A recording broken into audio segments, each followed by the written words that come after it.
देखो, लास्ट दिन हम लोगों ने क्या कंप्लीट किया था? Cash book. ठीक है, कैश बुक हम लोगों ने कंप्लीट किया था। क्यों कैश बुक हम लोग प्रिपेयर करते हैं और उसका पोस्टिंग भी मैंने यहाँ पर रीड करके तुम लोग को बताया था किस तरह से हो सकता है। हम लोगों ने one single column, double column, triple column cash book किया था।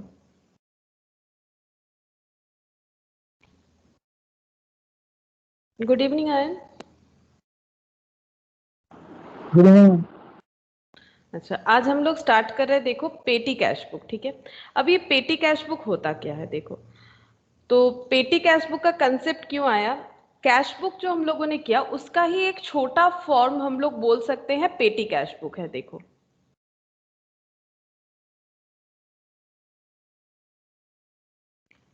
पेटी, पेटी मतलब छोटा होता है। ठीक है, पेटी कैश बुक।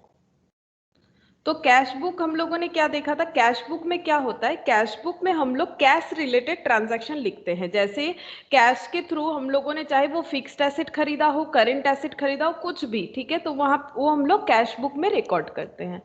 नाउ पेटी कैश बुक क्यों प्रिपेयर किया गया? अगर हमारे बिजनेस को चलाने के लिए छोटा मोटा खर्चा होते रहता है, जैसे कि फॉर एग्जाम्पल जैसे स्टेशनरी का खर्चा। ठीक है, स्टेशनरी, जैसे स्टेशनरी में बिजनेस में क्या लगता है? मान लो एक पेन लग रहा है, पेन चाहिए, पेपर चाहिए, एक कॉपी चाहिए, कैलकुलेटर चाहिए। ठीक है, तो ये सब क्या हो गया? स्टेशनरी। ठीक है, अगर कोई स्टैंप वगैरह है, स्टैंप एंड पोस्टेज अगर हम लोग यूज कर रहे हैं तो उसका खर्चा। ठीक है, अच्छा, अगर हम लोग कोई मतलब कस्टमर को डिलीवरी वगैरह करते हैं तो उस वजह से अगर हम लोग किसी को से हम लोग के यहाँ से भेज रहे हैं डिलीवरी बॉय को, तो उसके लिए जो उसके जाने आने का खर्चा, दैट इज कन्वीनियंस। ठीक है, कन्वीनियंस, ये सब खर्चा, छोटा मोटा खर्चा जो बिजनेस को हैंडल करने के लिए चाहिए, जैसे कि वेजेस हो सकता है। ठीक है, वेजेस हो सकता है, बार बार हम लोग जो अपना स्टॉक ला रहे हैं खरीद के बेचने के लिए, तो उसके लिए हम लोग स्टॉक को हमेशा खुद लेके आए ऐसा तो पॉसिबल नहीं है। हो सकता है कि हम लोग उसको ट्रांसपोर्ट के थ्रू मंगवा रहे हैं, तो लेबर के थ्रू वो हम लोगों को अनलोड करवाना पड़ता है, लोडिंग करवाना पड़ता है, तो ये वेजेस का खर्चा। ठीक है, तो stationery, stamp, postage, convenience, wages, इस तरह का जो छोटा मोटा खर्चा जो फ्रीक्वेंटली लगते रहता है। ठीक है, फ्रीक्वेंटली लगते रहता है, तो इस तरह का खर्चा हम लोग क्या कर रहे हैं? कैश बुक में रिकॉर्ड नहीं कर रहे हैं। चाहे हमारा कैश खर्चा ही हो, हम लोग स्टेशनरी खरीद रहे हैं, कैश पे करके ही खरीद रहे हैं, क्योंकि इसका नाम भी तो पेटी कैश बुक है। तो कैश का इनफ्लो आउटफ्लो कंसेप्ट तो एज इट इज रहेगा, लेकिन यहाँ पर एक क्या कर रहे हैं ना, काम को डिस्ट्रीब्यूट कर रहे हैं। काम को कैसे डिस्ट्रीब्यूट कर रहे हैं? जैसे तुम लोग अगर थोड़े बड़े हो जाते हो तो फिर घर पे क्या करते हैं ना, तुम लोग के ऊपर भी थोड़ा बहुत रिस्पॉन्सिबिलिटी दे सकते हैं। जैसे कि घर पे मान लो कोई पूजा वगैरह, जब तुम लोग बहुत छोटे थे तो तुम्हें उतना रिस्पॉन्सिबिलिटी नहीं दिया जाता है, लेकिन जब तुम लोग थोड़ा बड़े हो जाओगे तो तुम लोग को क्या दिया जाएगा? एक रिस्पॉन्सिबिलिटी दे ही सकता है, लाइक तुम लोग ये फुल कलेक्ट कर लेना, इस तरह का। ठीक है, तो छोटा जो कैशियर है उसको एक्चुअली क्या दिया जाता है? उसको ये सब मेंटेन करने का रिस्पॉन्सिबिलिटी दिया जाता है कि तुम ये सब खर्चा जो है अपने तक रखो। ठीक है, ये जो खर्चा है तुम अपने तक रखो, मेरे पास तक मत लाओ। ठीक है, मेन कैशियर, मेन कैशियर जो होता है, देखो दो कैशियर आ जाएगा हमारे बिजनेस में, एक मेन कैशियर और एक पेटी कैशियर। ठीक है, एक मेन कैशियर, एक पेटी कैशियर। मेन कैशियर क्या बनाएगा? कैश बुक बनाएगा, कैश बुक को मेंटेन करेगा। जो पेटी कैशियर है वो क्या बनाएगा? पेटी कैश बुक, जहां पर वो छुटपुट खर्चा को रिकॉर्ड करेगा। ठीक है, और ये छुटपुट खर्चा जो है ये मेन कैशियर तक नहीं पहुंच पाए। ठीक है, छुटपुट खर्चा जो है ये मेन कैशियर तक पहुंचे नहीं, इसका ख्याल रखेगा ताकि इसको बर्डन ना हो। नहीं तो कैश बुक ना बहुत बड़ा दिखेगा। जैसे कैश बुक में मेनली हम लोग क्या लिखते हैं? कैश सेल, कैश परचेज, और फर्नीचर परचेज, मतलब फिक्स्ड एसेट वगैरह परचेज कर ली, ये सब, और क्रेडिटर को पेमेंट कर रही है, ये सब लिखते हैं। अब उसमें अगर हम लोग ये सारा भी खर्चा लिखे तो कैश बुक का वॉल्यूम जो है वो बहुत ज्यादा हो जाएगा। और पेटी कैशियर से करवाने से क्या होगा? अगर हम लोग ये मेंटेन करते हैं, बिजनेस में दो तरह का कैशियर रखते हैं, तो इसमें हमारा जो छोटा मोटा खर्चे का जो कंट्रोल है वो भी पता चलेगा, कहीं हम लोग ज्यादा तो खर्चा नहीं कर रहे हैं। जैसे अगर तुम लोग कोई बड़ा बड़ा शॉप में जाओगे, जैसे मॉल्स वगैरह में ये नहीं होता है, लेकिन मान लो अगर कोई ज्वेलरी शॉप में जा रहे हो तो वहां पर तुम लोग जैसे ही एज ए कस्टमर जाओगे तो वहां ना कभी कभी हम लोग को ऑफर करता है, चाय चाय मंगवाए, ठंडा मंगवाए, तो ये सब क्या है? बिजनेस को प्रमोट करने का खर्चा है। तो ये खर्चा भी क्या कैशियर रिकॉर्ड करे तो उसके लिए तो बहुत प्रॉब्लम हो जाएगा मेन कैशियर के लिए। तो ये सब खर्चा कहाँ पर दिया जा रहा है, पेटी कैशियर को बोला जा रहा है कि अगर इस तरह का कोई खर्चा है, लाइक कस्टमर को हम लोग सर्विस दे रहे हैं, तो मान लो कस्टमर को थोड़ा चाय पानी, ठीक है, कस्टमर को जैसे इसको क्या लिखे है, ऐसा खर्चे को हम लोग क्या लिख सकते हैं, एडवर्टाइज के लिए कर रहे हैं ना, तो कस्टमर को अगर हम लोग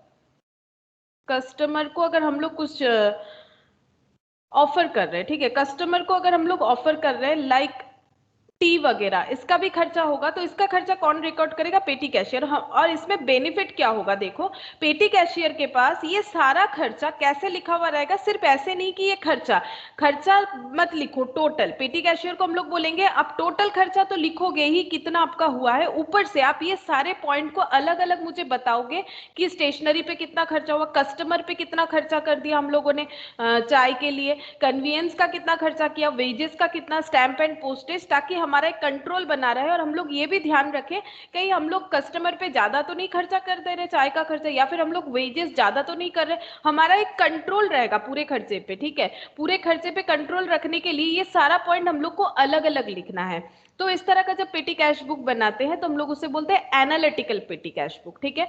एनालिटिकल मतलब सिर्फ खर्चा मत रिकॉर्ड करो, हर एक खर्चा का नाम दिखाओ, हर एक छोटा छोटा खर्चा का नाम दिखाओ, ताकि हम लोग को पता चले कि हम लोग जो खर्चा कर रहे हैं वो जेन्युइन कर रहे हैं या फिर गलत कर रहे हैं, वो भी हमारे हेल्प होगा इसमें, ठीक है। हम लोग बिजनेस को फालतू खर्चे से रोक सकते हैं, अगर कहीं भी हम लोग एक्सेसिवली खर्चा कर रहे हैं, तो ऐसे तो हम लोग लाइफ में भी कर सकते हैं ना कि हमारा वो खर्चा बेकार में हम लोग एक्स्ट्रा कर रहे हैं, वो नहीं करना चाहिए हमें, तो वो इस वजह से हमारा डेली लाइफ का खर्चा बढ़ सकता है। उसी तरह से बिजनेस में भी ये चीज कंट्रोल रहेगा, अगर कोई अकेला एक इंसान को देके मैनेज करवाओगे तो ये एक प्रॉब्लमेटिक सिचुएशन होगा, लेकिन अगर दो जन मिलकर इस चीज को बांट लेगा तो ये एक हेल्पफुल हो जाएगा, दैट्स वाई पेटी कैश का कंसेप्ट आया। अब यहाँ पर पेटी कैशियर को कैसे मेंटेन किया जाएगा, देखो पेटी कैशियर को मेन कैशियर क्या करेगा, ये एक्चुअली पेटी कैशियर से जो हिसाब मांगा जाएगा ना कि मुझे बताओ तुमने क्या क्या खर्चा किया, ये 1 वीक या फिर मतलब 14 डेज के अंदर ये नॉर्मली मांगा जाता है, ठीक है। एक हफ्ता या 14 दिन बाद यानी 2 हफ्ते बाद बोला जाएगा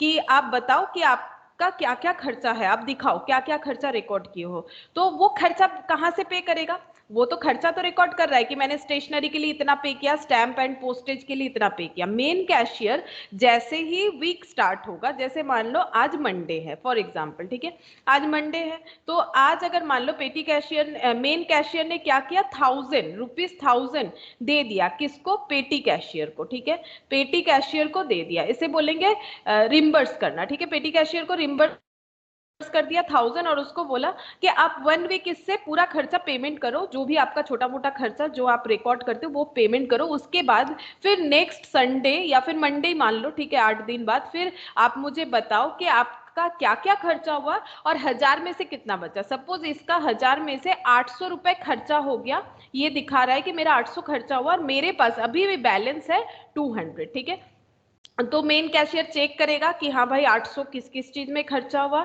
उसके बाद वो फिर से उसे कितना पेमेंट करेगा पता है, वो फिर से उसे बैलेंस 1000 ही रखना है, ठीक है, क्योंकि बता दिया आपको 1000 देंगे उसी में आपको खर्चा करना है, तो फिर से 800 रुपए उसे देगा ताकि बैलेंस 1000 बन जाए, ठीक है। 1000 नहीं देगा कि 1200 बन जाएगा, नहीं, हमेशा जो फिक्स्ड बात हो जाता है ना पहले कि हम 1000 देंगे, मेरा इतना खर्चा है, आपको उसी में मेरा ये पूरा काम कंप्लीट करके दिखाना है, तो 1000 वो एस्टिमेट करके अपना दे देता है कि मेरा इतना खर्चा हो सकता है ऑर्गेनाइजेशन का, उसका एक एस्टिमेट रहेगा, तो 1000 रुपए वो पेमेंट कर दिया और 800 रुपए का खर्चा हुआ, 200 बचा तो फिर से उसको 800 मिल जाएगा, और अगर कुछ नहीं बचा तो पूरा 1000 मिल जाएगा, तो बैलेंस हमेशा 1000 मेंटेन होगा। तो 1000 तो मेरा एग्जांपल था, जैसा जिस ऑर्गेनाइजेशन जैसे चाहेगा उस तरह से वो अपना बैलेंस मेंटेन कर सकता है, तो इस वजह से पेटी कैश बुक का जो कंसेप्ट है वो आया है।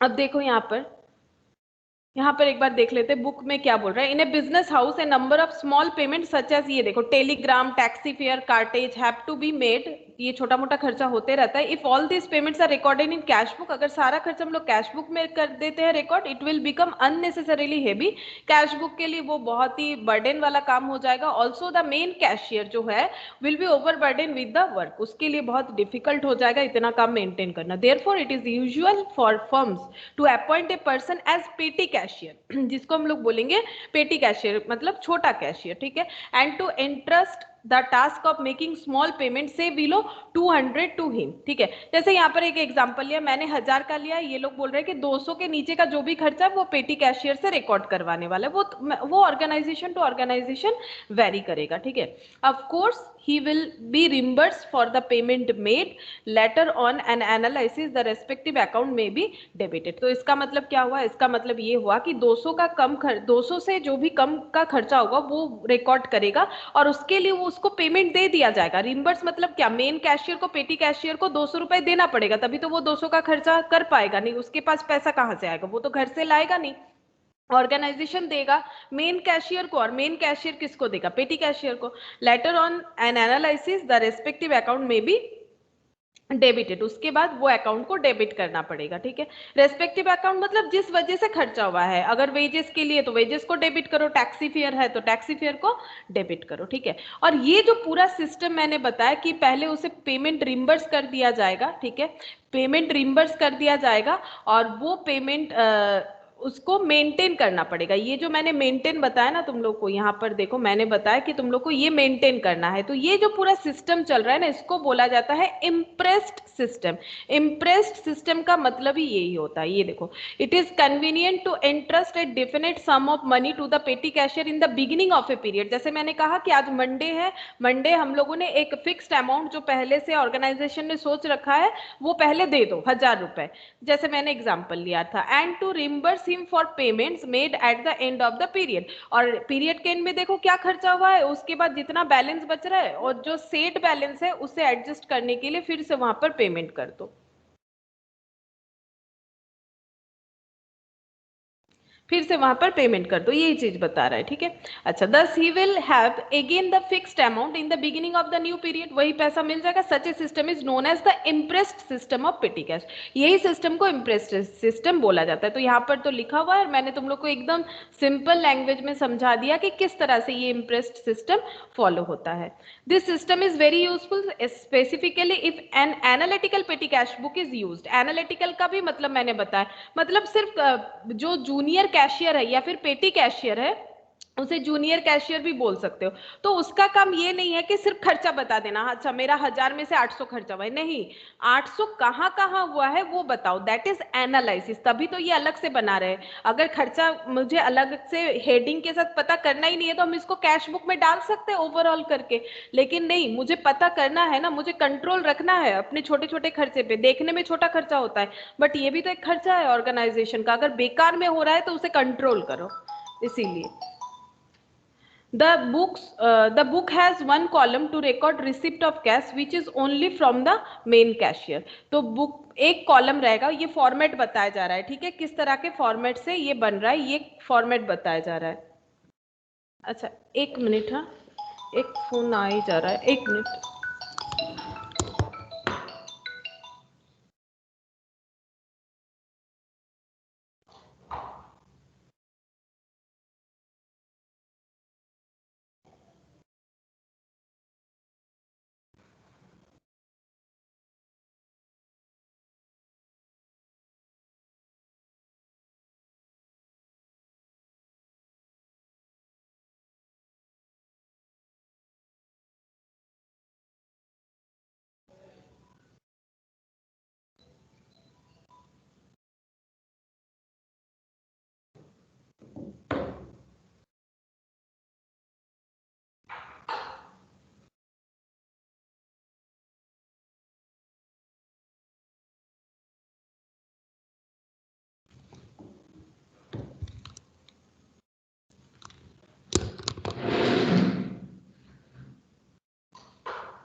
थोड़ा इंपॉर्टेंट कॉल था, दैट्स वाई, ठीक है, थोड़ा डिस्टर्ब हो गया हमारा, चलो।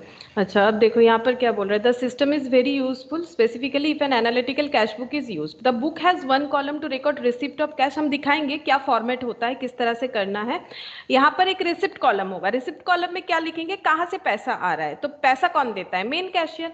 And the other column to record payment of various types, और अलग अलग टाइप का जो उस 1000 रुपए से हम लोगों ने जितने तरह का खर्चा किया है उसको लिखो, रिकॉर्ड करो, पेमेंट के लिए एक साइड हो जाएगा।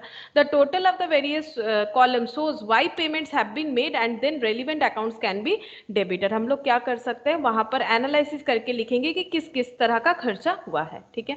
अब देखो यहाँ पर क्या बोल रहा है, the amount fixed for petty cash, जो मैंने एग्जाम्पल में लिया था 1000, should be sufficient for the likely small payment for a relatively short period, से फॉर ए वीक और फोर्टनाइट। मतलब मुझे कितना पेमेंट करना पड़ेगा, पेटी कैशियर को कितना करना पड़ेगा, कम से कम एक हफ्ता या फिर 14 दिन में मेरे ऑर्गेनाइजेशन में जितना खर्चा हो रहा है एक एस्टिमेट करके मुझे उतना तो करना ही पड़ेगा। अब हम उसे 10-12 रुपए देंगे तो उसमें कैसे होगा, एक हफ्ता या 14 दिन के अंदर मिनिमम जैसा एक खर्चा हो सकता है उस हिसाब से मुझे एक एस्टिमेट करके देना पड़ेगा, ठीक है।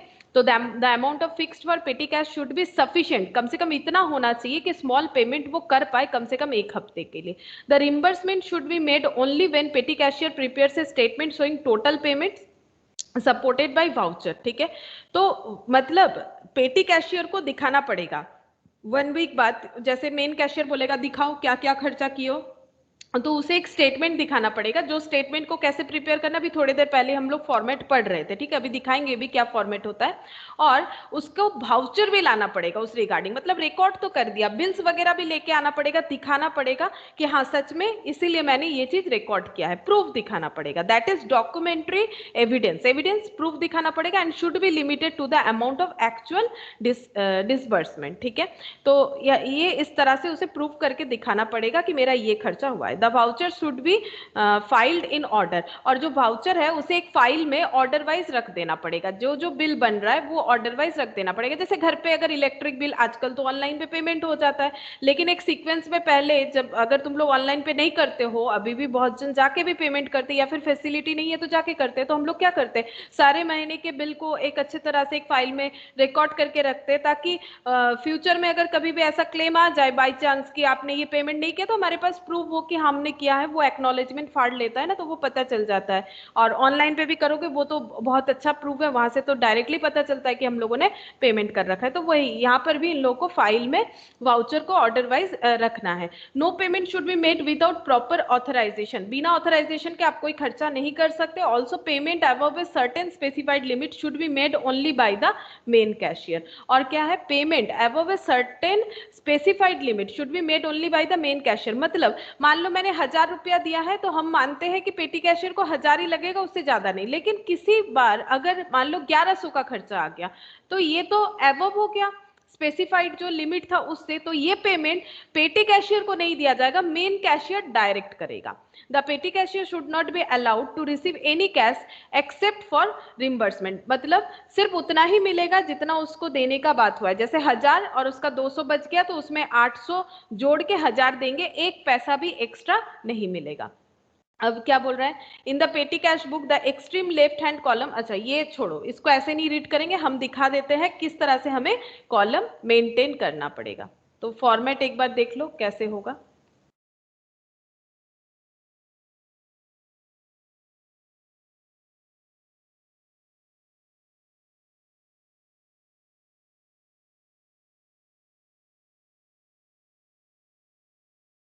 तो हेडिंग करो पहले पेटी कैश बुक, फॉर्मेट इस तरह से होगा, पेटी कैश बुक।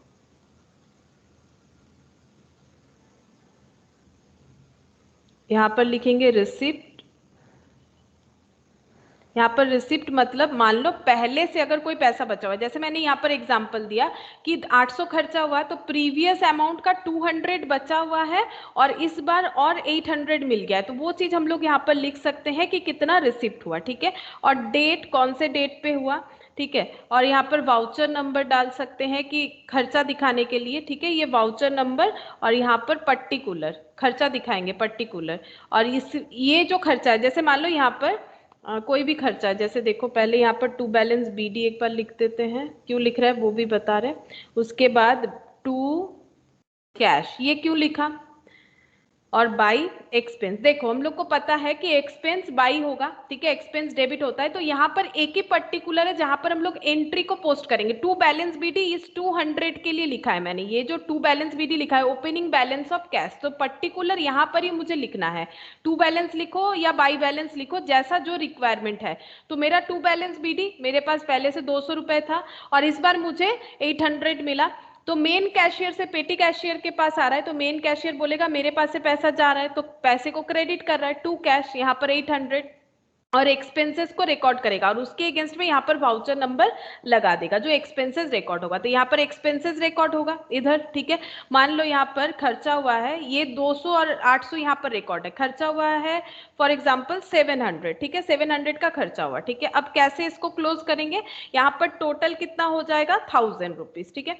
यहाँ 700 का एक्सपेंसेस हुआ है और बचेगा कितना, यहाँ पर लिखेंगे बाई बैलेंस सीडी, बच रहा है कितना 300 रुपए, 300 बच रहा है, यहाँ पर ऐसे 1000 लिखना पड़ेगा, तो ये 700 का खर्चा है, तो बचा कितना 300। ये इस तरह से हमारा पेटी कैश बुक बनता है, ठीक है। लेकिन सिर्फ इतने से तो काम नहीं चलेगा, जैसे हम लोगों ने थ्योरी में इसका पढ़ा कि इसका एनालिसिस होना चाहिए, तो इसके बाद यहाँ पर हम लोग क्या करेंगे, खर्चे का नाम लिखते जाएंगे, ठीक है।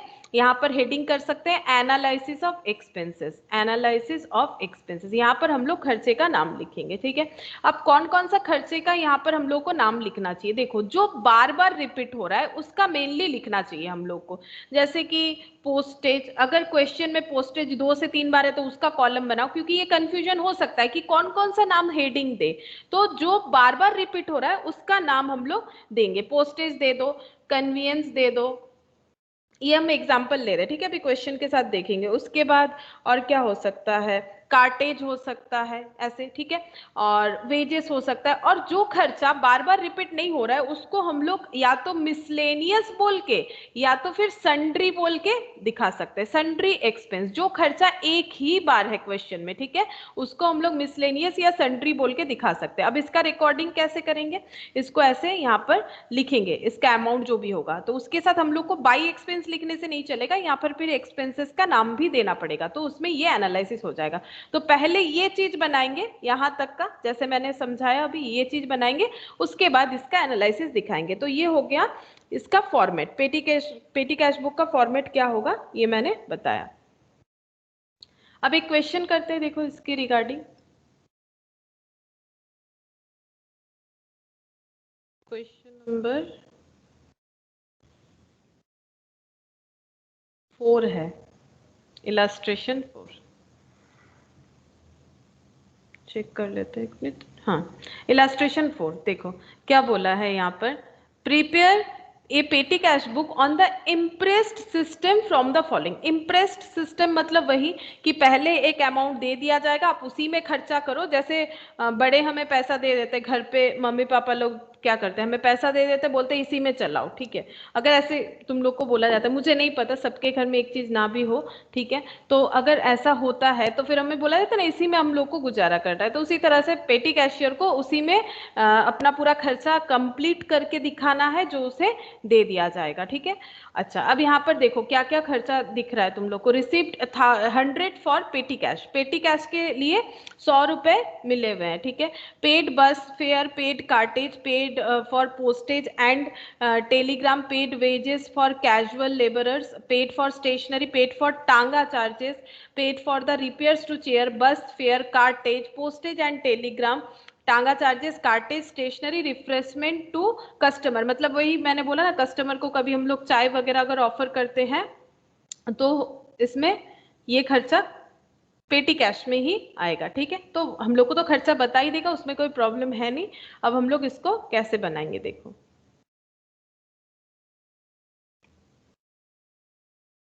अच्छा फर्स्ट हम लोग यहाँ पर लिखेंगे रिसिप्ट, उसके बाद डेट, वाउचर नंबर, अगर क्वेश्चन में है नहीं लेकिन मैंने कॉलम बना लिया, ठीक है, पर्टिकुलर और पेमेंट,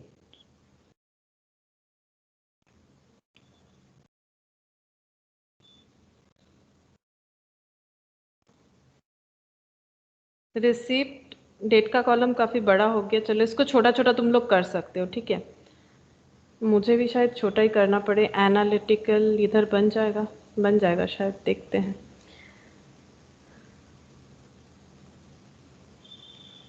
नहीं भी हो, रुको थोड़ा सा हटा के करते हैं, डेट, ये रहा डेट का कॉलम, वाउचर नंबर, ये तो और भी छोटा होगा, चलेगा।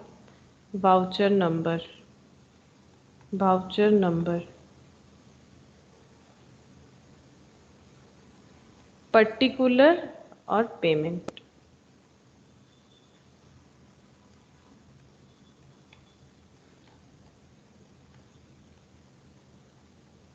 पर्टिकुलर्स और पेमेंट।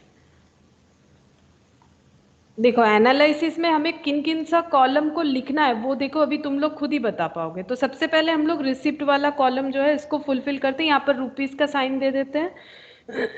अब देखो कितना रिसिप्ट हुआ है, रिसिप्ट 100। अच्छा डेट कौन सा है, 2020 का जैन, पूरे जैन के मंथ का डेटा दिया हुआ है, मंथ का नहीं एक वीक का। देखो 1 तारीख से लेके 6 तारीख, तो करीब वन वीक में एक दिन बस कम है, तो 2020। ठीक है 2020 जैन, यहाँ पर देते हैं जैन 1, फर्स्ट देखो जैन 1 का है।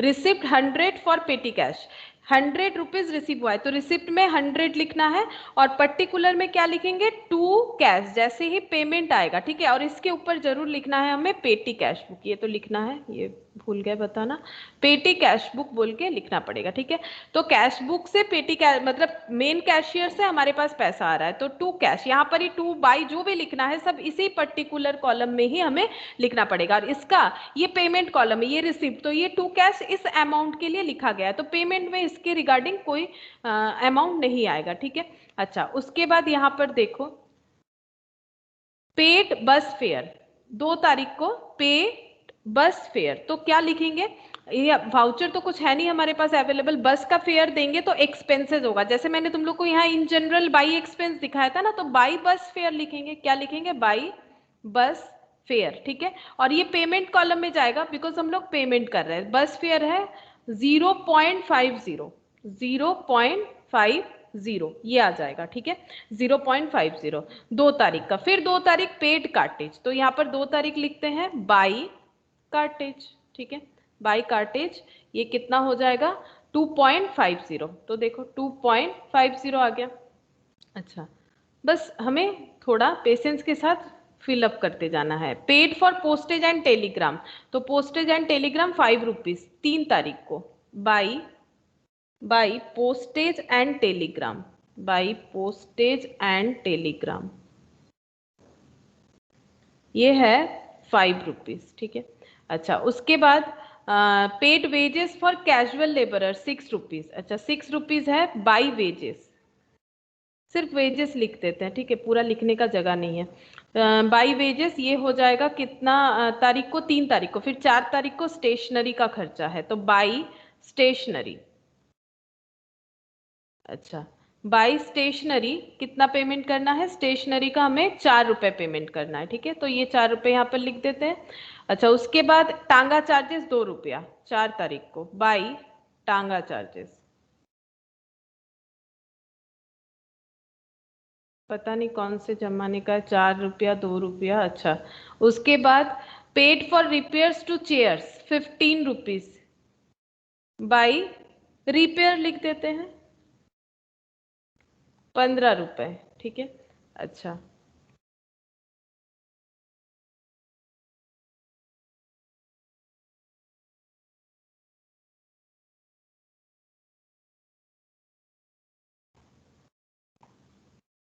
अच्छा रिपेयर्स के बाद देखो बस फेयर 1 रुपया 5 तारीख को, बाई बस फेयर 1 रुपया। अच्छा उसके बाद कार्टेज आ गया 4 रुपया, बाई कार्टेज 4 रुपया। अच्छा उसके बाद कार्टेज के बाद postage and Telegram 7 rupees, by postage and Telegram 7 rupees. फिर से टांगा चार्जेस 3 रुपया 6 तारीख को,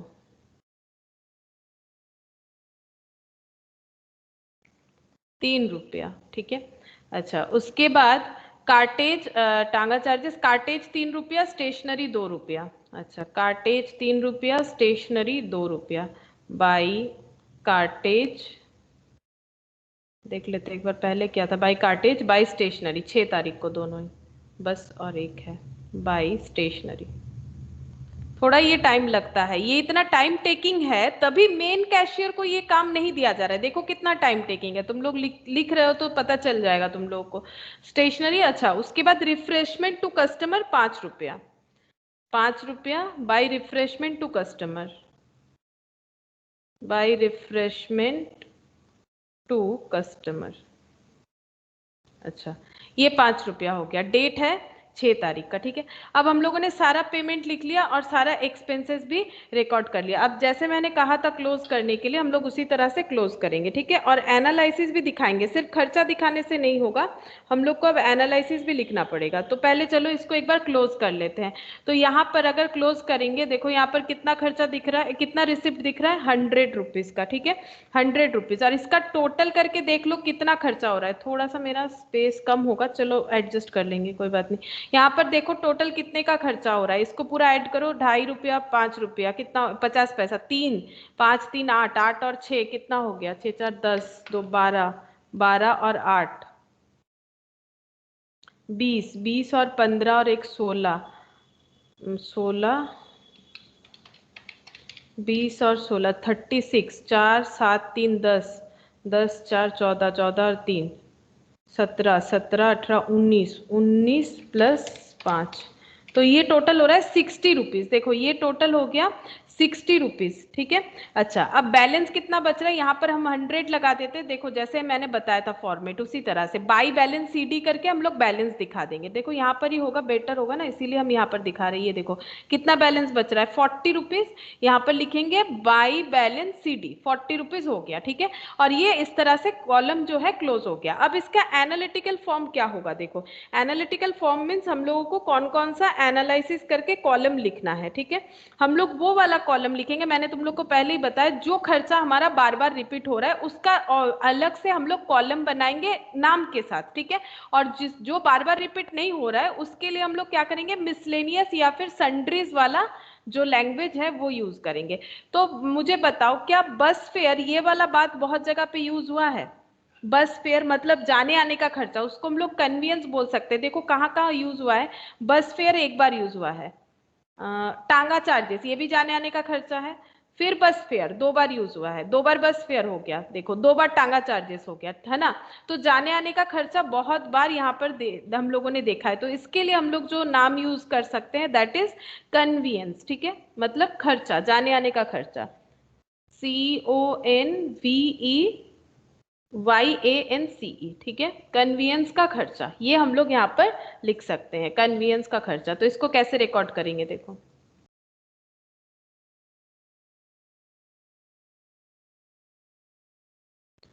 पहला यहाँ पर कन्वीनियंस का खर्चा कौन सा है, यहाँ पर है बस फेयर, ठीक है।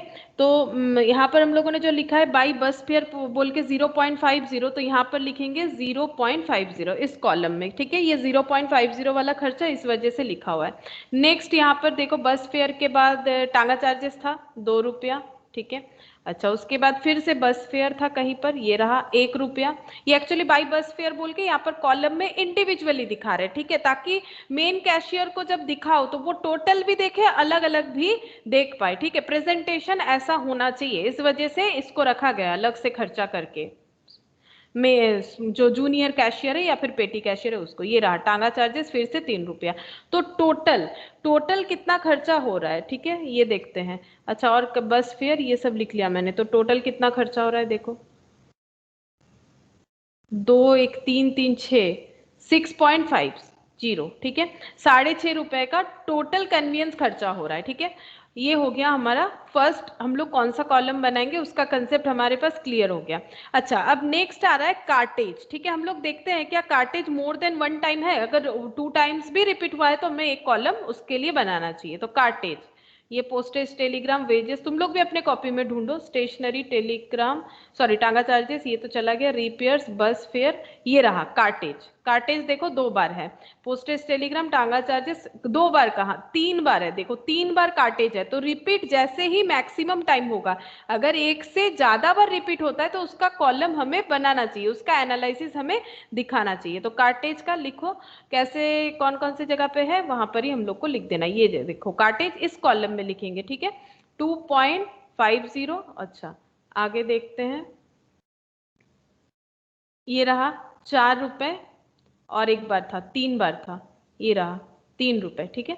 तो 4 3 और 2.5, तो 4 3 7 8 9 9.5 रुपया, ठीक है 9.50 ये आ जा रहा है 9.50। अच्छा नेक्स्ट कौन सा कॉलम होगा, उसके लिए हमें फिर से देखना पड़ेगा कि रिपीट हुआ है कि नहीं। तो कंफ्यूज होने का कोई जरूरत नहीं है कि कौन सा हमें लिखना है और कौन सा नहीं लिखना है।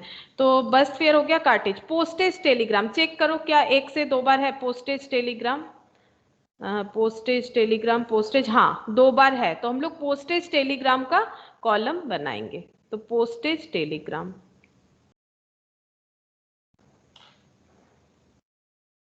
पोस्टेज एंड टेलीग्राम,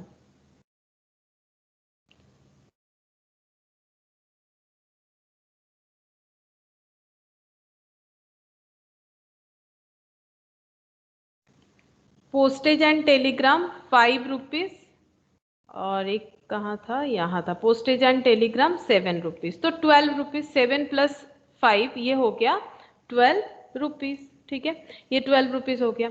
अब नेक्स्ट देखते हैं कौन सा हमारा आइटम आना चाहिए, वेजेस। वेजेस एक बार है, स्टेशनरी टेली टांगा चार्जेस वेजेस देख लेते हैं, वेजेस नहीं, वेजेस नहीं है, 2 बार वेजेस नहीं है, तो तुम लोग चाहो तो वेजेस का कॉलम बना सकते हो, ये पूरा अपने ऊपर है, इसमें कोई हार्ड एंड फास्ट रूल नहीं है।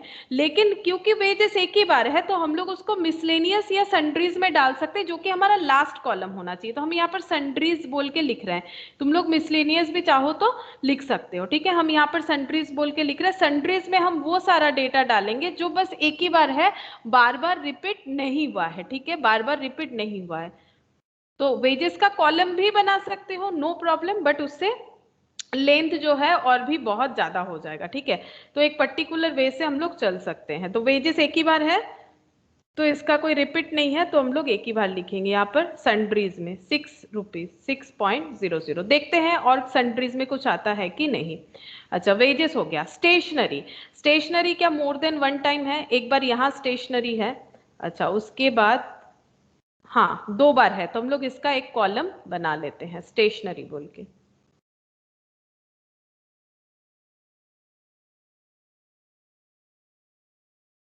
अच्छा स्टेशनरी में देखते हैं क्या क्या जाएगा, 2 बार लिखना है हम लोग को, अभी हम लोगों ने नोट भी किया 2 बार आया हुआ है स्टेशनरी।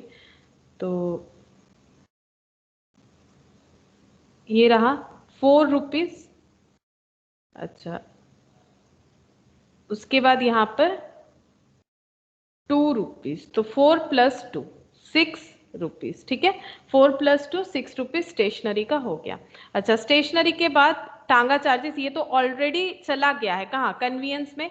अच्छा रिपेयर्स, रिपेयर्स भी देखो एक ही बार है, एक ही बार है, तो हम लोग मिसलेनियस में उसे डाल सकते हैं, ठीक है रिपेयर्स अगर एक बार है तो हम लोग उसे मिसलेनियस में डाल सकते हैं, दैट इज 15 रुपीज, ये बिल्कुल इसके बराबर लिख दिया, ठीक है 15 रुपीज हो गया। अच्छा उसके बाद बस फेयर, वो तो कन्वीनियंस में चला गया, कार्टेज ऑलरेडी कर दिया हम लोगों ने, पोस्टेज टेलीग्राम भी कर लिया है, ठीक है। अच्छा टांगा चार्जेस भी हो गया, कार्टेज हो गया, स्टेशनरी ये भी लिख लिया हम लोगों ने। Refreshment to customer, refreshment to customer ये भी एक बार है, तो इसको भी मिसलेनियस में डाल दो 5 रुपीज, ठीक है ये 5 रुपीज है,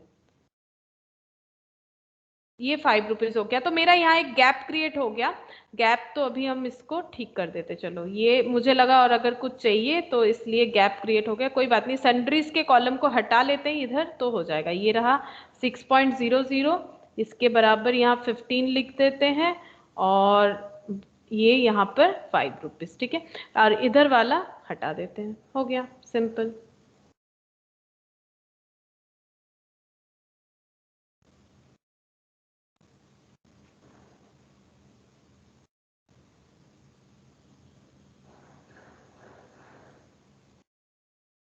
अब इसका टोटल लगाएंगे, कितना हो रहा है, सन्ड्रीज कॉलम का टोटल कितना हो रहा है, 5 और 6, ये हो गया 11, 11 और 15, 11 प्लस 15, तो ये हो गया 16 रुपीज। ठीक है, ये हो जाएगा 16 रुपीज। तो टोटल करके देखो 60 आ रहा है कि नहीं, एक तो 16 है, एक 6 और एक 12, 9.5 और 6.5, 50 आ रहा है। क्या नहीं लिखा मैंने, कुछ छूटा है क्या मेरे से, 60 तो होना चाहिए टोटल खर्चा, 60 नहीं आया। 6.5, 9.5, 12 और 6 और यहाँ पर 16, 10 रुपीज कुछ मेरा इधर उधर हो गया, क्या हो गया, बस फेयर लिख दिया मैंने, cartage, postage and telegram, postage and telegram. अच्छा, कन्वीनियंस में मेरा टोटल 6.5 रुपये आए हैं, ठीक है, कार्टेज में 9.5 रुपया, ठीक है, स्टेशनरी में 6 रुपया, स्टेशनरी में 6 रुपया, ये भी करेक्ट है। अच्छा, उसके बाद पोस्टेज टेलीग्राम में 12 रुपये, पोस्टेज टेलीग्राम में 12 रुपये, ये भी सही है। अच्छा, उसके बाद यहाँ पर सन्ड्रीज में आएंगे, सन्ड्रीज में क्या मैंने कुछ गलत लिखा है, 15 और 5, अच्छा मैंने जोड़ा गलत है क्या, 15, 5 और यहाँ पर 6, तो कितना हो रहा है तुम लोग नहीं बता रहे, 15 और 5, 20 और यहाँ पर 6 रुपए, 26 होगा, 26। अब ऐड करके देखते क्या 60 रुपीज का टोटल खर्चा हो रहा है, क्योंकि ये सब तो खर्चे का कॉलम है। तो 26 प्लस 12 प्लस 6 प्लस 9.5 प्लस 6.5, तो ये हो जा रहा है 60 रुपीज, 60 रुपीज का खर्चा हो गया। तो इस तरह से हम लोग एनालिटिकल यहाँ पर दिखा सकते हैं कि ये हमारा खर्चा है। ठीक है, ये हमारा खर्चा है, ये इस तरह से दिखा सकते हैं। लास्ट में एक पॉइंट करना था बट वहां देखो ये दिखा देते, देखो यहाँ पर बुक में जो क्या हुआ है, ये देखो यहाँ पर हम लोगों ने इस तरह से किया, ये टू बैलेंस बीडी जो है इसको ब्रॉड डाउन जब करोगे तो ये इधर लिखना है, जैसे कि मैंने तुम लोग को भी सिखाया टू बैलेंस बीडी, ये लिखेंगे इधर, टू लिखो या बाई, लेकिन सब इधर रिकॉर्ड करना है। 40 रुपीज इधर आ जाएगा, बैलेंस जो है ये देखो मैंने भी यहाँ पर दिखा है ना, बट यहाँ पर बिल्कुल जगह नहीं आ रहा है, ये देखो बाई बैलेंस सीडी, इसको टू बैलेंस बीडी बोल के इसी में लिखना है टू बैलेंस बीडी, लेकिन ब्रॉड डाउन इधर होगा। और अगर 100 रुपए दिया जाता है तो इसको फिर नेक्स्ट टाइम कितना पेमेंट मिलेगा, 60 रुपीज का पेमेंट मिलेगा। ठीक है, रिम्बर्समेंट 60 रुपीज का होगा। तो कैसे कॉलम यूज करना है वो मैंने सिखा दिया। बाकी यहाँ पर तुम लोग को वेजेस का भी कॉलम दिखेगा, मैंने जैसे कहा तुम लोग बना सकते हो, उसमें कोई प्रॉब्लम नहीं, रिपेयर्स का भी कॉलम बना सकते हो, लेकिन उसमें लेंदी हो जाएगा। तो एक रूल्स रख सकते हैं हम लोग कि जो रिपीट हुआ है मोर देन वन टाइम उसका हेडिंग कर लो, और जो नहीं हुआ है उसको मिसलेनियस या सन्ड्रीज बोल के वहां पर शो कर दो। ठीक है, अच्छा अब यहाँ पर देखो एडवांटेज 3 बता के रखा है मैंने, तो इसके पहले भी तुम लोग को समझाया। Savings of time of the chief cashier, मतलब जो मेन कैशियर है उसे चीफ कैशियर भी बोल सकते हैं, उनका टाइम बचेगा। Savings in labour in writing off the cash book and posting into the ledger, अब कैश बुक में ही सारा चीज डालेंगे तो वो लेंदी हो जाएगा, फिर उसका पोस्टिंग भी बहुत मतलब लेंदी हो जाएगा, टाइम कंज्यूमिंग हो जाएगा, तो वो चीज नहीं होगा, क्योंकि इतना सारा खर्चा देखो, इतना सारा चीज अगर कहीं और जगह मेंटेन हो रहा है, अब यही वाला चीज अगर कैश बुक में मेंटेन होगा तो कैश बुक तो ऑलरेडी जो है और प्लस इतना और बनने वाला है, जो कि कट हो जाता है पेटी कैश बनाने के लिए, पेटी कैश बुक प्रिपेयर करने के लिए। अच्छा, कंट्रोल ओवर स्मॉल पेमेंट, जैसे कि मैंने कहा कि हम लोग यहाँ पर कंट्रोल कर सकते हैं, कन्वीनियंस का कितना खर्चा कर रहे हैं 6.5, तो हम लोग को समझना पड़ेगा कि ये हमारे लिए ठीक है कि नहीं, या फिर इसमें हमें कम या ज्यादा करना चाहिए। कार्टेज का खर्चा तो ये कंट्रोल रख सकते हैं, लेकिन एक ही जगह पे सब लिखेंगे तो हम लोग के लिए आइडेंटिफाई कर पाना मुश्किल हो जाएगा। अब यहाँ पर देखो पोस्टिंग दिखाया है, जो कि उतना इंपॉर्टेंट तो है नहीं, लेकिन एक बार हम दिखा देते कैसे पोस्टिंग किया जाता है पेटी कैश बुक का। तो ये देखो, ये तो हम लोगों ने लेजर फॉर्मेट की तरह किया ना, अभी जो किया ये देखो, ये लेजर फॉर्मेट की तरह किया। अब यहाँ पर कैसे पोस्टिंग होगा, in the ledger a petty cash account is maintained when an amount is given to the petty cashier, जैसे पेटी कैशियर को पेमेंट किया जाएगा एक अकाउंट मेंटेन करेंगे, ये देखो 100 रुपीज पेमेंट दिया गया है, the petty cash account is debited, ये देखो पेटी कैश अकाउंट को डेबिट कर रहे हैं, तभी तो हम लोग लिख रहे हैं टू कैश बोल के। ठीक है, अच्छा, ईच वीक और fortnight the total of the payment made is credited to this account, मतलब हर एक हफ्ता या फोर्टनाइट मतलब 14 दिन होता है। ठीक है, 14 दिन के अंदर हम लोग ये देखते हैं कि कितना क्या बैलेंस है। The petty cash account will then show the balance in the hand of the cashier on demand, he should be able to produce it for counting, at the end of the year the balance is shown in the balance sheet as part of the cash balance. अच्छा, ये मान लो year and हो जाता है, तो जैसे ये 40 रुपया जो बच रहा है है इसको हम लोग बैलेंस शीट में भी दिखाएंगे। जैसे बैलेंस शीट में cash in hand, cash at bank दिखाते हैं, वैसे पेटी कैश का भी क्लोजिंग बैलेंस दिखाएंगे। Of course the payment must be debited to their respective amount as shown by the petty cash book for this two methods में be use. ठीक है, तो कैसे पोस्ट होगा, दो मेथड इसका बता रहा है। देखो, from the petty cash book the total of the various columns may be directly debited to the concern account. या तो टोटल जो अमाउंट है उसको डायरेक्टली दिखा दो, या फिर हम लोग अलग अलग जर्नल एंट्री के साथ दिखा सकते हैं। जैसे अभी हम समझा देते, देखो ये कैसे हुआ है। तो यहाँ पर देखो हम लोगों ने पहले क्या खर्चा रिकॉर्ड किया। देखो यहाँ पर हम लोगों ने रिकॉर्ड किया कन्वीनियंस अकाउंट। ठीक है, कन्वीनियंस अकाउंट इसको हम लोग लिख सकते हैं, पेटी कैश बुक है, कन्वीनियंस है, तो कन्वीनियंस अकाउंट डेबिट 6.50। ये देखो convenience account debit. Cartage account debit 9.50। ये देखो कार्टेज अकाउंट डेबिट 9.50। अच्छा, postage and telegram debit 12 rupees. Postage and telegram ये देखो 12 रुपीज से। अच्छा, उसके बाद मैंने स्टेशनरी बनाया था, तो स्टेशनरी अकाउंट डेबिट ये देखो 6 रुपीज से। इन लोगों ने वेजेस बनाया था ना, यहाँ पर जो सोल्यूशन था, देखो यहाँ पर वेजेस बनाया था, तो इसीलिए वेजेस अकाउंट डेबिट 6 रुपीज लिखा है। ठीक है, हम लोग अपने हिसाब से लिख सकते हैं। और यहाँ पर repairs account debit 15 rupees, general expense account debit 5 rupees. तो यहाँ पर अलग अलग नाम के साथ रिकॉर्ड किया है, तो हम लोग अपने हिसाब से कैसे कर सकते हैं, देखो हम लोग भी यहाँ पर करके देख लेते हैं। हम लोग जर्नल एंट्री के साथ कैसे कर सकते हैं, तो पहले कन्वीनियंस अकाउंट डेबिट,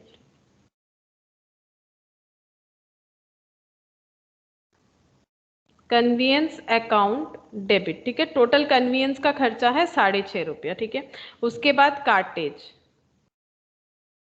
ये पहले हम लोग जर्नल एंट्री कर रहे हैं। ठीक है, कार्टेज अकाउंट डेबिट 9.50। ये देखो cartage account debit. Postage telegram 12, stationery 6, postage and telegram मैंने शॉर्ट में लिख दिया 12, पोस्टेज एंड टेलीग्राम 12। ठीक है, वे उसके बाद था stationery 6 rupees, stationery account debit 6 rupees. ठीक है, अच्छा स्टेशनरी तक कर लिया। अब ये सन्ड्रीज में देखो नाम दिखेगा हम लोग को, सन्ड्रीज में वेजेस है, रिपेयर्स है और रिफ्रेशमेंट है, तो ये तीनों को हम लोग इंडिविजुअल नाम के साथ लिख सकते हैं।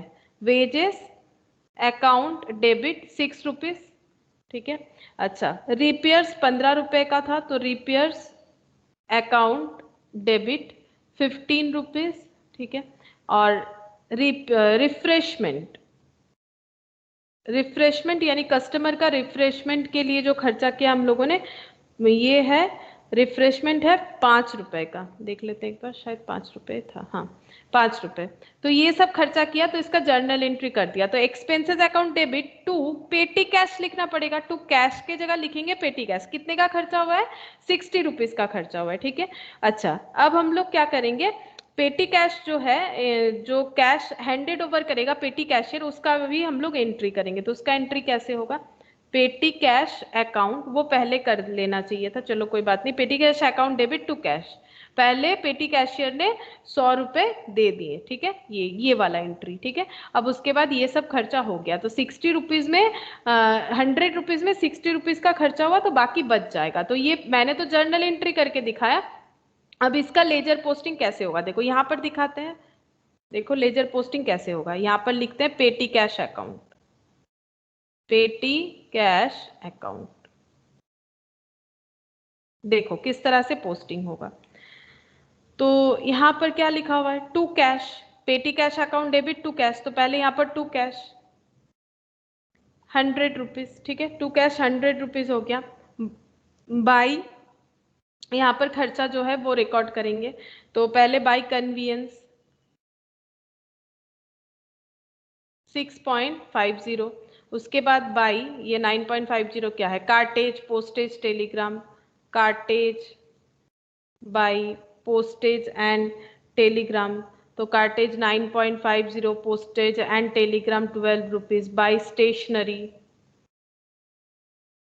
6 रुपीज। ठीक है, by stationery 6 rupees, wages 6, repairs 15, wages 6, repairs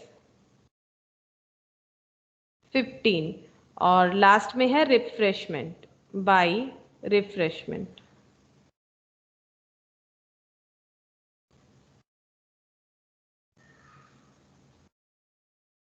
refreshment ₹5, ठीक है। ये टोटल हो गया। अब हम लोग इसको अगर क्लोज करना चाहे तो कर सकते कि हमारे पास ₹100 था, ₹60 का हम लोगों ने खर्चा किया, तो कितना बचेगा, ठीक है। तो बचेगा बाई बैलेंस CD ₹40 बचेगा अगर हम लोग इसको क्लोज करेंगे। तो यहाँ पर 100 और यहाँ पर 100, ठीक है। सिंपल, जैसे तुम लोग जर्नल लेजर करते हो उसी चीज को यहाँ पर दिखाया कि किस तरह से। ये उतना रेलिवेंट नहीं है, बस जान के रख लो कैसे होता है। नॉर्मली ऐसे नहीं बोलता है कि पेटी कैश बुक को पोस्ट करके दिखाओ, ठीक है। मतलब ये लेजर पोस्टिंग हो गया और ये उसका जर्नल एंट्री हो गया, लेकिन पेटी कैश का मतलब मेनली यही होता है। ये हम लोग को सीखना पड़ता है कि किस तरह से एनालिटिकल फॉर्म में हम लोग पेटी कैश बुक को कर सकते हैं। अच्छा, इसके बाद एक पॉइंट है डेबिट कार्ड क्रेडिट कार्ड का। देखो क्या होता है डेबिट कार्ड क्रेडिट कार्ड, क्या होता है देखो। पता ही होगा तुम लोग को, सबके पास आजकल तो कार्ड होता ही है। डेबिट कार्ड तो सबके पास होगा। देखो क्यों होगा, ये बात इसीलिए कह रहे हैं क्योंकि आज अगर बैंक में किसी का भी अकाउंट ओपन करोगे, तुम लोग अपना अकाउंट भी ओपन करते हो अगर है तुम लोग का, तो डेबिट कार्ड तो ऑब्वियसली जो ATM कार्ड था वो भी डेबिट कार्ड, तो वो कार्ड तो मिल ही जाएगा। लेकिन क्रेडिट कार्ड सबको नहीं मिलता है। क्रेडिट कार्ड मिलने के लिए इनकम पता होना चाहिए, ठीक है। क्रेडिट कार्ड ऐसे ही इशू नहीं किया जाता है, जिसको इशू किया जाएगा उसका इनकम देखा जाएगा, उसका क्रेडिट पे करने का मार्केट में क्या सिविल बोलते हैं, सिविल स्कोर क्या है वो देखा जाएगा। सिविल स्कोर का मतलब है मैंने सपोज एक लोन लिया, मैंने एक AC खरीदा 40,000 से, ठीक है, और उसका मैंने किस तरह से पेमेंट किया, कहीं मैंने डिफॉल्ट तो नहीं किया। अगर डिफॉल्ट करेंगे तो मेरा सिविल जो है वो खराब हो जाता है।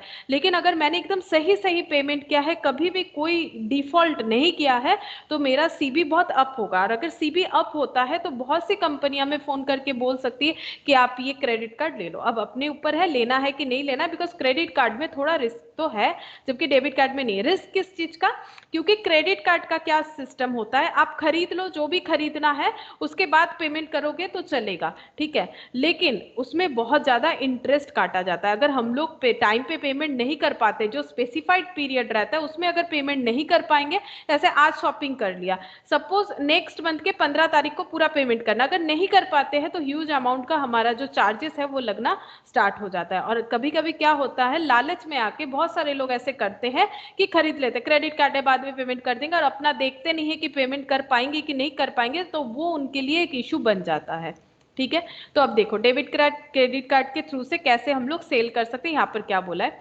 नाउअडेज सेल थ्रू क्रेडिट और debit card are used by almost every bank in India either directly or with collaboration of some other agencies, ठीक है। तो बैंक में जाओगे तो बैंक भी क्रेडिट कार्ड डेबिट कार्ड देता है, या फिर बैंक कुछ अलग अलग एजेंसी के साथ कोलैबोरेशन में जाके भी कार्ड इशू कर सकते हैं, डेबिट कार्ड हो या क्रेडिट कार्ड। जैसे HSBC कार्ड, SBI, ठीक है, बैंक ऑफ बड़ौदा, ICICI, ये सब बैंक है, HDFC, Andhra bank card are some of the popular card. ये सारे कार्ड बहुत पॉपुलर हैं। The procedure for issuing card debit और क्रेडिट कार्ड कैसे होता है। एक देखो डेबिट कार्ड या क्रेडिट कार्ड तुम लोग को पता है एक ऐसा छोटा सा कार्ड होता है, ठीक है, ठीक है।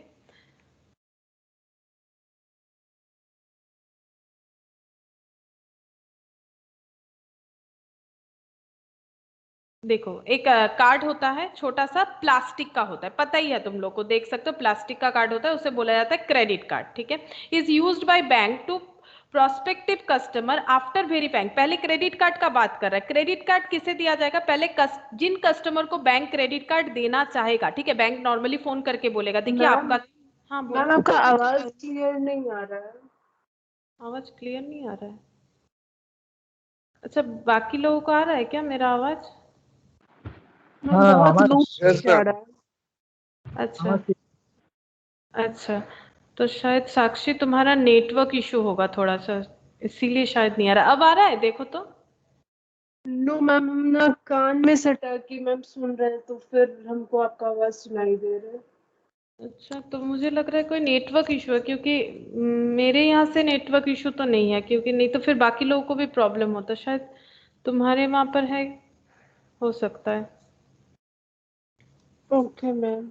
अच्छा देखो, जितना सा समझ में आ रहा है, मतलब ये कंटिन्यू होए जा रहा है या फिर अभी हो रहा है?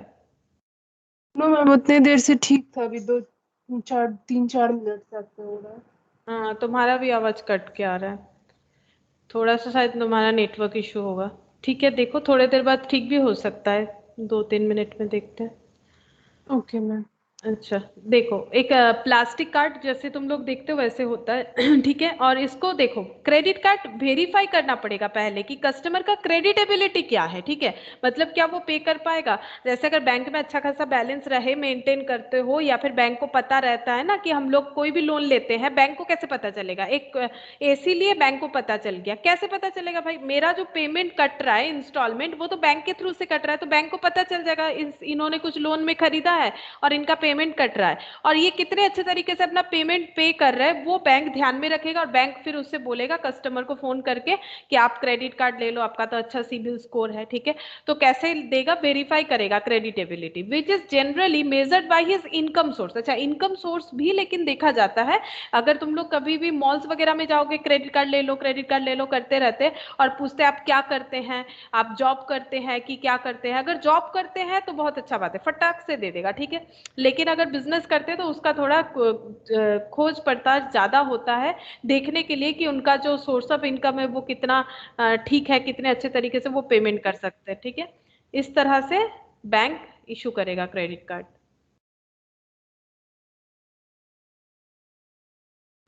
अच्छा नेक्स्ट देखो, डेबिट कार्ड क्या है। Debit card is issued by the bank to a customer who has an account with bank. Credit card के लिए बहुत सारा कंडीशन होता है, बट डेबिट कार्ड के लिए कोई कंडीशन नहीं है। आप एक अकाउंट खुलवा लो बैंक में, बैंक आपको ऐसे ही डेबिट कार्ड देगा, मेंटेनिंग ए मिनिमम बैलेंस। लेकिन हाँ, आपको अकाउंट खोल के आज अभी एक मिनिमम बैलेंस मेंटेन करना पड़ता है, हर एक बैंक का अपना अपना रूल्स है, और एक मिनिमम बैलेंस मेंटेन करना पड़ेगा, और आप जैसे ही अकाउंट ओपन करोगे आपको एक डेबिट कार्ड दे दिया जाएगा। Now it is ATM card issued by, जो एटीएम कार्ड होता है जिससे हम लोग पैसा निकालते हैं एटीएम मशीन से, ATM card is issued by the bank and also be used as debit card. और आज के डेट पे जो हमारा डेबिट कार्ड है, एटीएम कार्ड है, वो जस्ट लाइक डेबिट कार्ड ही है, दोनों एक ही है और अलग से कुछ नहीं होता है, ठीक है। पहले मेस्ट्रो कार्ड था जिससे सारा चीज नहीं होता था, ऑनलाइन शॉपिंग वगैरह। लेकिन अभी जो मास्टर कार्ड है या फिर वीजा कार्ड होता है, ठीक है, वो डेबिट कार्ड एटीएम कार्ड दोनों का ही काम करता है। मतलब पैसा भी निकाल सकते हैं एटीएम मशीन से, और उसको ऑनलाइन में भी हम लोग यूज कर सकते हैं, कोई भी चीज पेमेंट, जैसे मान लो आजकल तुम लोग पढ़ाई लिखाई के लिए जो भी कर रहे हो, इंस्टीट्यूट का फॉर्म फिलअप कर रहे हो, इंस्टीट्यूट में खुद को रजिस्टर कर रहे हो, तो थ्रू सब चीज हम लोग कार्ड के थ्रू कर सकते हैं, ठीक है। This card could maintain an embossed 16 digit number and also the name of the card holder. ये इसका मतलब क्या है, embossed का मतलब, अगर कार्ड में तुम लोग हाथ दोगे ना, तो देखना वहां पर जो तुम लोग का 16 डिजिट, देखना आज ही घर पे देख सकते हो, तुम लोग के पास कार्ड है तो 16 डिजिट का नंबर रहता है, और उस पर हाथ दोगे ना वो उभरा हुआ रहेगा, मतलब उठा उठा सा रहेगा। उसमें हाथ देने से पता चलेगा कि हाँ कुछ है। अगर आंख बंद करके भी हाथ दोगे तो लगेगा कुछ उठा उठा सा है, तो इसे बोला जाता है एम्बॉस्ड, मतलब जो हाथ से पता चलेगा, थोड़ा ऊंचा ऊंचा लिखा हुआ रहता है, ठीक है। उस पर खुदाई करवाया हुआ रहता है, 16 डिजिट का नंबर रहता है, और वहां पर कार्ड होल्डर का नाम जरूर रहेगा, ठीक है। अगर अपने नाम पे कार्ड है तो तुम लोग का अपना खुद का नाम वहां पर तुम लोग को मिलेगा। अच्छा, अब देखो, generally bank charges annual subscription fees from the credit card holder. जो लोग क्रेडिट कार्ड लेते हैं, बैंक उन लोगों से एक चार्जेस ले लेते हैं साल में, ठीक है।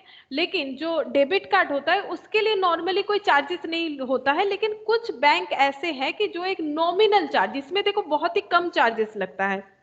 जैसे साल में 100 रुपया पहले लगता था, ठीक है, अभी एकदम ध्यान नहीं है मुझे कितना लगता है।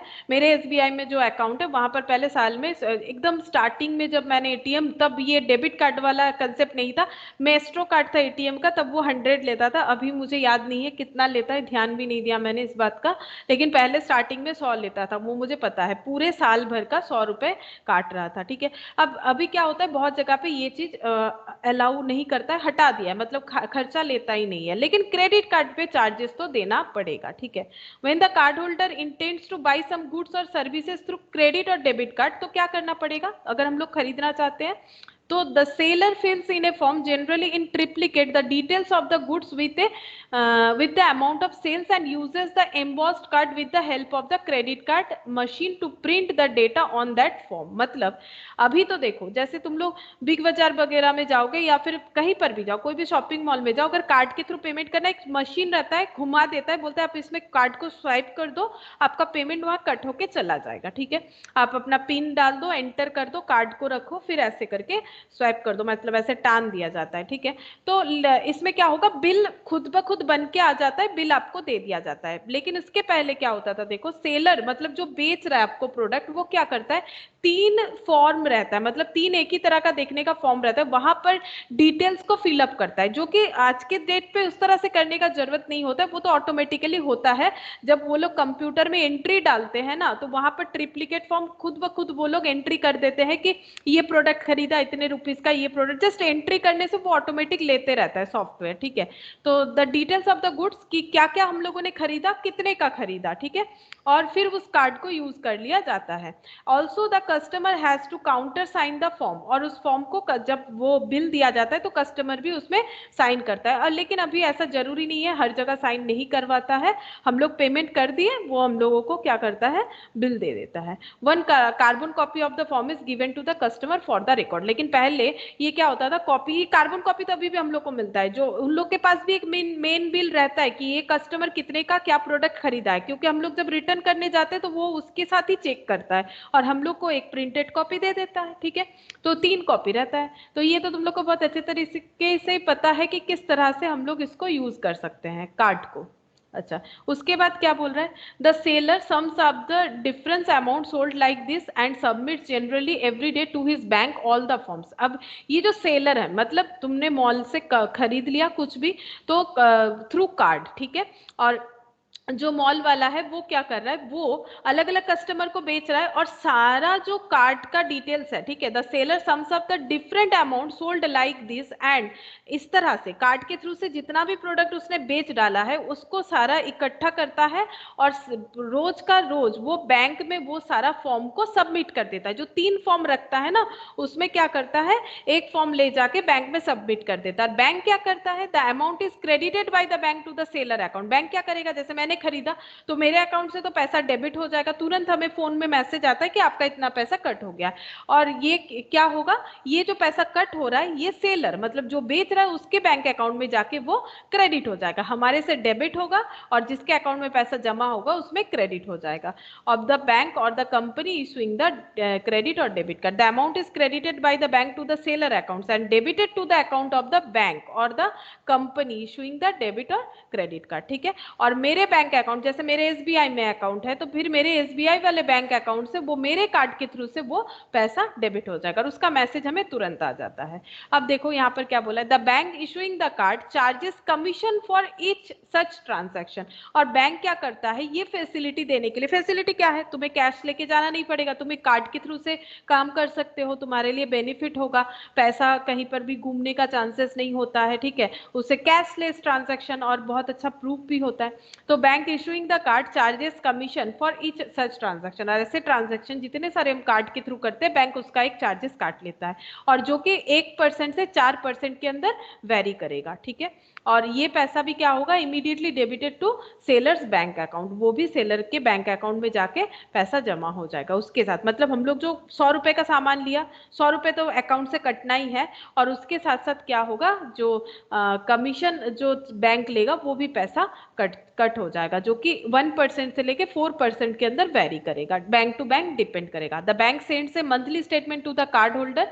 इन case of debit card the account is immediately debited to the card holders account, जैसे कि मैंने कहा कि इमीडिएटली पता चल जाता है कि पैसा कट हो गया।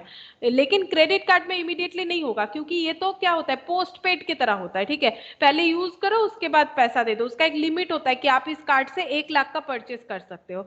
लेकिन आपको समझना पड़ेगा कि आप अगर अभी 40,000 का परचेस कर रहे हो, क्या 15 दिन बाद 40,000 दे पाओगे, तभी करो, नहीं तो फिर प्रॉब्लमेटिक सिचुएशन क्रिएट होगा। कार्ड होल्डर हैज टू पे द अमाउंट इन फुल और part, however if not paid in full the interest is charge. जैसे कि मैंने कहा काफी अच्छा खासा इंटरेस्ट लग जाता है और इससे प्रॉब्लम अराइज हो सकता है। और अकाउंटिंग फॉर, देखो क्रेडिट और डेबिट कार्ड सेल, अकाउंटिंग कैसे होगा, तो सेलर पॉइंट ऑफ व्यू, मतलब जो बेच रहा है उसके लिए क्या है, this type of sale is equivalent to the cash sale, उसके लिए तो ये कैश सेल की तरह ही है, हाथ में कैश नहीं आ रहा है, बैंक में आ जा रहा है, ठीक है। Commission charge by the bank will be treated as selling expense. The following journal entries will be made in the sellers books of account. सेलर क्या बोलेगा, बेच दिया प्रोडक्ट तो बैंक टू सेल्स अकाउंट, और कमीशन टू बैंक, मतलब actually seller क्या कर रहा है, बैंक को एज ए मीडिएटर यूज कर रहा है तो सेलर का चार्जेस कटेगा, ठीक है, सेलर को ये फैसिलिटी बैंक प्रोवाइड कर रहा है कि आप बैंक के थ्रू से ये काम करो, वो सारा बिल जो ले जाके डे टू डे बैंक में देगा, बैंक उसका हेल्प कर रहा है ना, मेरे अकाउंट से पैसा काट के उसके अकाउंट में डाल रहा है, तो ये मीडिएटर कौन है? बैंक।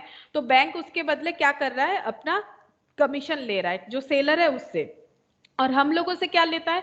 वो डेबिट कार्ड या क्रेडिट कार्ड जो दे रहा है उसका चार्जेस लेता है। अभी तो हम लोगों ने पढ़ा कि क्रेडिट कार्ड का एक ईयरली सब्सक्रिप्शन होता है कि आप अगर क्रेडिट कार्ड यूज कर रहे हो तो साल में आपको इतना पैसा देना पड़ेगा। अब बैंक मांगने थोड़ी ना जाता है, मेरे अकाउंट में जो पैसा रहता है उसी से कट कर लेता है और उसका डेटा वहां पर दिखेगा जब हम लोग स्टेटमेंट चेक करेंगे कि इतना पैसा किस वजह से कटा है। और डेबिट कार्ड या फिर एटीएम कार्ड के लिए भी होता है, वहां पर दिखाएगा कि एक yearly charges for ATM card या फिर मंथ आपका डेबिट कार्ड जो है उसके लिए इतना पैसा कट हुआ है। तो बैंक अपना इस तरह से इनकम करता है, बैंक तो इसी तरह से अपना अर्निंग बढ़ाता है। ठीक है, अब इसके रिगार्डिंग देखो एक क्वेश्चन है इलास्ट्रेशन 5 जहां पर हम लोगों को ये चेक वगैरह का ट्रांजैक्शन मिल जाएगा। तो देखो कैसे होगा।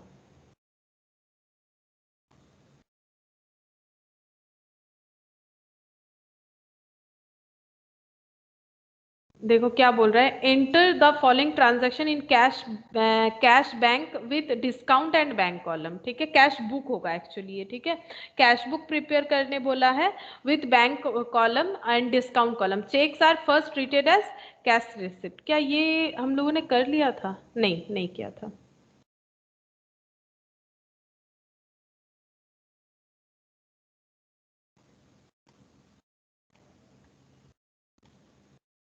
अच्छा, यहाँ पर लिखते हैं cash book. Question number 5, date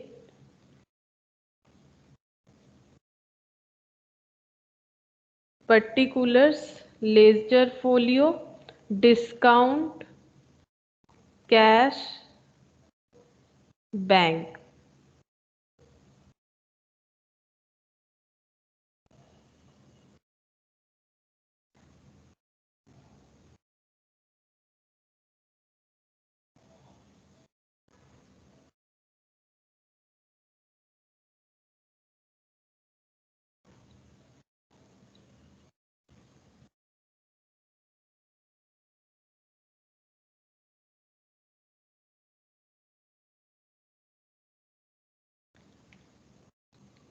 date, particulars, ledger folio, discount, cash और बैंक।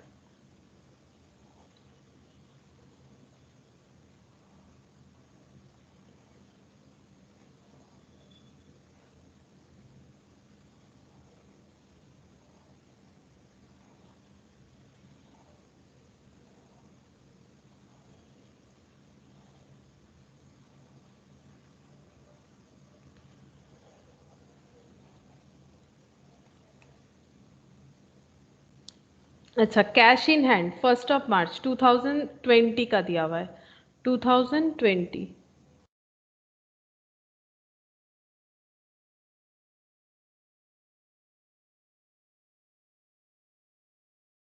अच्छा, 2020 मार्च 1। ठीक है, मार्च 1। कैश इन हैंड तो to balance BD, to balance BD. अच्छा, ये कहाँ पर लिखे? कैश कॉलम में लिखेंगे क्योंकि कैश इन हैंड है। अच्छा, उसके बाद ओवरड्राफ्ट। बताओ ओवरड्राफ्ट कहाँ लिखना चाहिए? By balance BD bank. हाँ, by balance BD, by balance BD, ये भी मार्च 1 लिख दिया। ठीक है, ओवरड्राफ्ट के बारे में लास्ट क्लास में बताया था कि जो बैंक के अच्छे कस्टमर होते हैं उन्हें ओवरड्राफ्ट फैसिलिटी मिल जाता है। अच्छा, बैंक कॉलम में लिखेंगे, लेकिन हाँ ओवरड्राफ्ट कभी कैश इन हैंड नहीं हो सकता है, वो हमेशा बैंक में ही ओवरड्राफ्ट हो सकता है। कैश सेल, कैश सेल का एंट्री क्या हो जाएगा? Cash to sales. ठीक है, 2 तारीख कैश टू सेल्स। अच्छा, तो फिर कैश सेल है तो कैश अकाउंट में लिखना पड़ेगा। यहाँ पर कैश में लिख देते हैं, अमाउंट है 3000, अमाउंट है 3000। अच्छा, उसके बाद है paid to Sushil brothers by cheque, discount receipt दिया हुआ है 100। Paid to Sushil brothers by cheque, discount receipt दिया हुआ है और हमें बोला है चेक को ट्रीट करना है एज फर्स्ट कैश रिसिप्ट। इसके बारे में लास्ट क्लास में बताया था कि दो चीज हो सकता है, एक तो हम लोग चेक सेम डे पे डिपॉजिट कर रहे हैं, वहां पर क्या सोचना है, और अगर हम लोग नेक्स्ट डे डिपॉजिट कर रहे हैं तो क्या सोचना है। क्योंकि ट्रीटेड एज कैश रिसिप्ट है तो इसे हम लोग मानेंगे कि नेक्स्ट डे डिपॉजिट कर रहे हैं, नेक्स्ट किसी और दिन डिपॉजिट कर रहे हैं। नेक्स्ट डे मतलब ऐसा नहीं कि कल ही करना है, किसी और टाइम डिपॉजिट कर रहे हैं, एटलीस्ट जिस दिन रिसिप्ट करे उस दिन डिपॉजिट नहीं कर रहे हैं। तो बताओ क्या एंट्री होता है अगर हम लोग first treated as cash receipt करेंगे तो इसका एंट्री क्या होगा बताओ, 3 तारीख वाला जो है। এটা তো পেমেন্ট রিসিপ্ট না। ओ सॉरी, है पेमेंट, अच्छा पेमेंट कर रहे हैं बाय चेक, और तो फिर इसमें तो नहीं होगा, तो इसका एंट्री बता दो। हाँ इसमें तो वो कंसेप्ट नहीं आएगा, ये रिसिप्ट तो नहीं है, বাই लेकिन সুশীল ঘোষ। है बाय सुशील, बाय सुशील ब्रदर्स, तो इसमें क्या हो जाएगा 3400 और 100। तो पेमेंट क्या है, तो डिस्काउंट हम लोगों ने रिसीव किया होगा, तो डिस्काउंट कॉलम में 100 लिख देते हैं और ये 3400 बैंक कॉलम में चला गया। ठीक है, ये पेमेंट था। ठीक है, मैंने वो रिसिप्ट के साथ उसको कंफ्यूज हो गए। अच्छा, सेल्स थ्रू क्रेडिट कार्ड 2800 का हम लोगों ने सेल्स किया है थ्रू क्रेडिट कार्ड, इसका एंट्री बता सकते हो क्रेडिट कार्ड के थ्रू से सेल करने से? Bank account debit to sales. Bank account debit, फिर ये बैंक के साथ ट्रांजैक्शन जुड़ जाएगा टू सेल्स, क्योंकि कार्ड के थ्रू सेल करना मतलब बैंक। तो ये 5 तारीख हो गया, बैंक कॉलम में चला जाएगा अमाउंट, यहाँ पर लिख देते हैं बैंक कॉलम में चला गया 2800। अच्छा, नेक्स्ट बोल रहा है कि रिसिप्ट चेक फ्रॉम सृजन, इसका बताओ क्या होगा। चेक रिसिप्ट कर रहे हैं तो क्या कैश एंट्री, टू सृजन। अच्छा कैश टू सृजन, ठीक है, तो टू सृजन, क्योंकि हम लोग को पहले से कैश रिसिप्ट मानना है तो कैश में एंट्री करेंगे। ये रहा कैश 2000 नहीं 6200, यहाँ पर लिख देते हैं 6200। अच्छा, ये हो गया। यहाँ पर एंडोर्स्ड सृजन check in favour of Adit, ठीक है, अदित को हम लोग चेक जो है एंडोर्स कर रहे हैं, मतलब मुझे सृजन से पेमेंट मिलता, मैंने ले लिया, लेकिन मुझे अदित को भी देना था तो मैंने अदित को एंडोर्स कर दिया। ठीक है, एंडोर्स करना मतलब दे देना। ठीक है, मान लो मुझे तुम लोगों से 100 रुपए मिलेगा, लेकिन मुझे किसी और को 100 रुपए देना है, तो मैंने तुम लोगों से एक 100 का चेक लिया फॉर एग्जाम्पल, और वो चेक किसी और को दे दिया, दैट इज एंडोर्समेंट। तो बताओ इसका एंट्री क्या होना चाहिए। एंडोर्समेंट हो रहा है, मैंने हाँ, सृजन टू बैंक और कैश। नहीं बैंक कैश नहीं होगा, यहाँ पर हम लोग एंडोर्स कर रहे हैं, और एंडोर्स करने की वजह से क्या हो जाएगा, बैंक और कैश होगा, लेकिन ना सृजन ना ऑडिट टू कैश और है, बैंक, ऑडिट टू कैश और बैंक। हाँ अदित को डेबिट करेंगे क्योंकि मेरा क्रेडिट होगा, वो अदित से मैंने कभी कुछ खरीदा होगा तभी तो उसको पेमेंट कर रहे हैं, तो अदित क्रेडिट था, अदित को डेबिट कर देंगे। ठीक है, और वो चेक हम लोग उसे दे रहे हैं तो फिर उसको कैश करना पड़ेगा। ठीक है, उसे लिखेंगे to cash, Adit to cash 7 तारीख को बाई अदित 6200, 6200 ऐसे कर देते, नहीं तो बहुत प्रॉब्लम हो जा रहा है, कहाँ कहाँ लिख देंगे।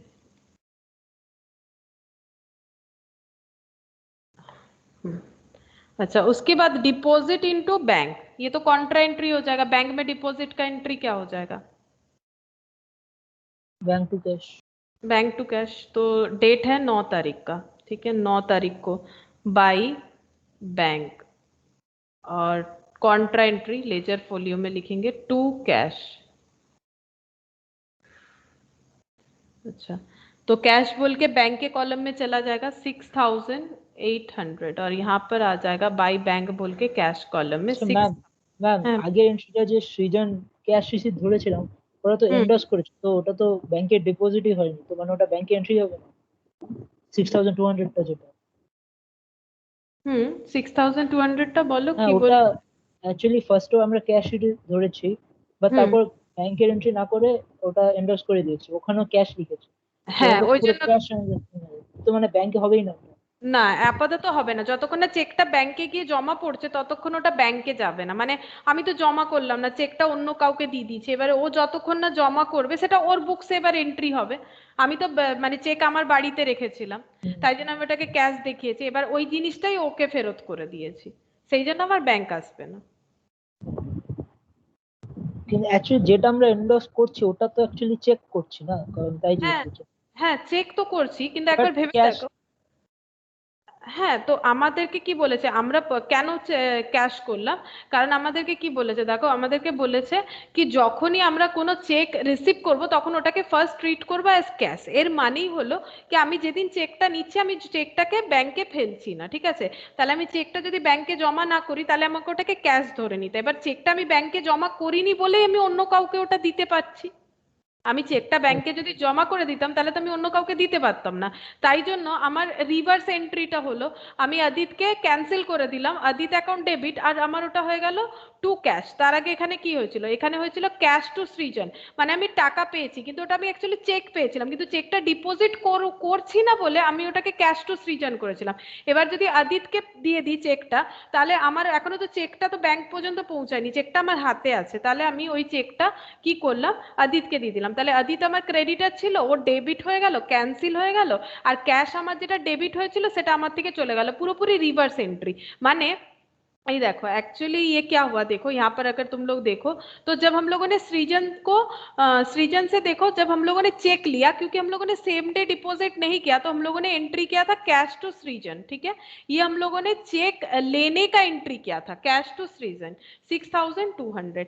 अब मैंने अदित को कैंसिल किया तो अदित अकाउंट डेबिट टू मैंने कर दिया कैश। ये कैश क्यों किया, अब देखो पहले यहाँ पर कैश करने से क्या बेनिफिट हुआ, देखो ये कैश और कैश दोनों कैंसिल हो गया, बचा क्या, अदित टू सृजन। अब इससे क्या हुआ, सृजन मेरा कस्टमर था, उसने पेमेंट कर दिया था तो मैंने उसे कैंसिल कर दिया, और अदित मेरा क्रेडिटर था, उसको मैंने पेमेंट कर दिया तो उसको भी मैंने कैंसिल कर दिया, तो ये दो अकाउंट अपने में सेटल डाउन हो गया, और ये दो अकाउंट जो है कैश कैश वो कैंसिल हो गया। मतलब मैंने चेक लिया, किसी और को चेक दे दिया, मेरे पास ना तो मेरे हाथ में कैश आया ना तो मेरे बैंक में कैश आया, एक्चुअली डेटर का पैसा मैंने क्रेडिटर के साथ सेट ऑफ कर दिया, मेरा यहाँ पर इंडिविजुअली पेमेंट कुछ ना आया ना कुछ गया, सिंपल 6200 का एक एडजस्टमेंट हो गया।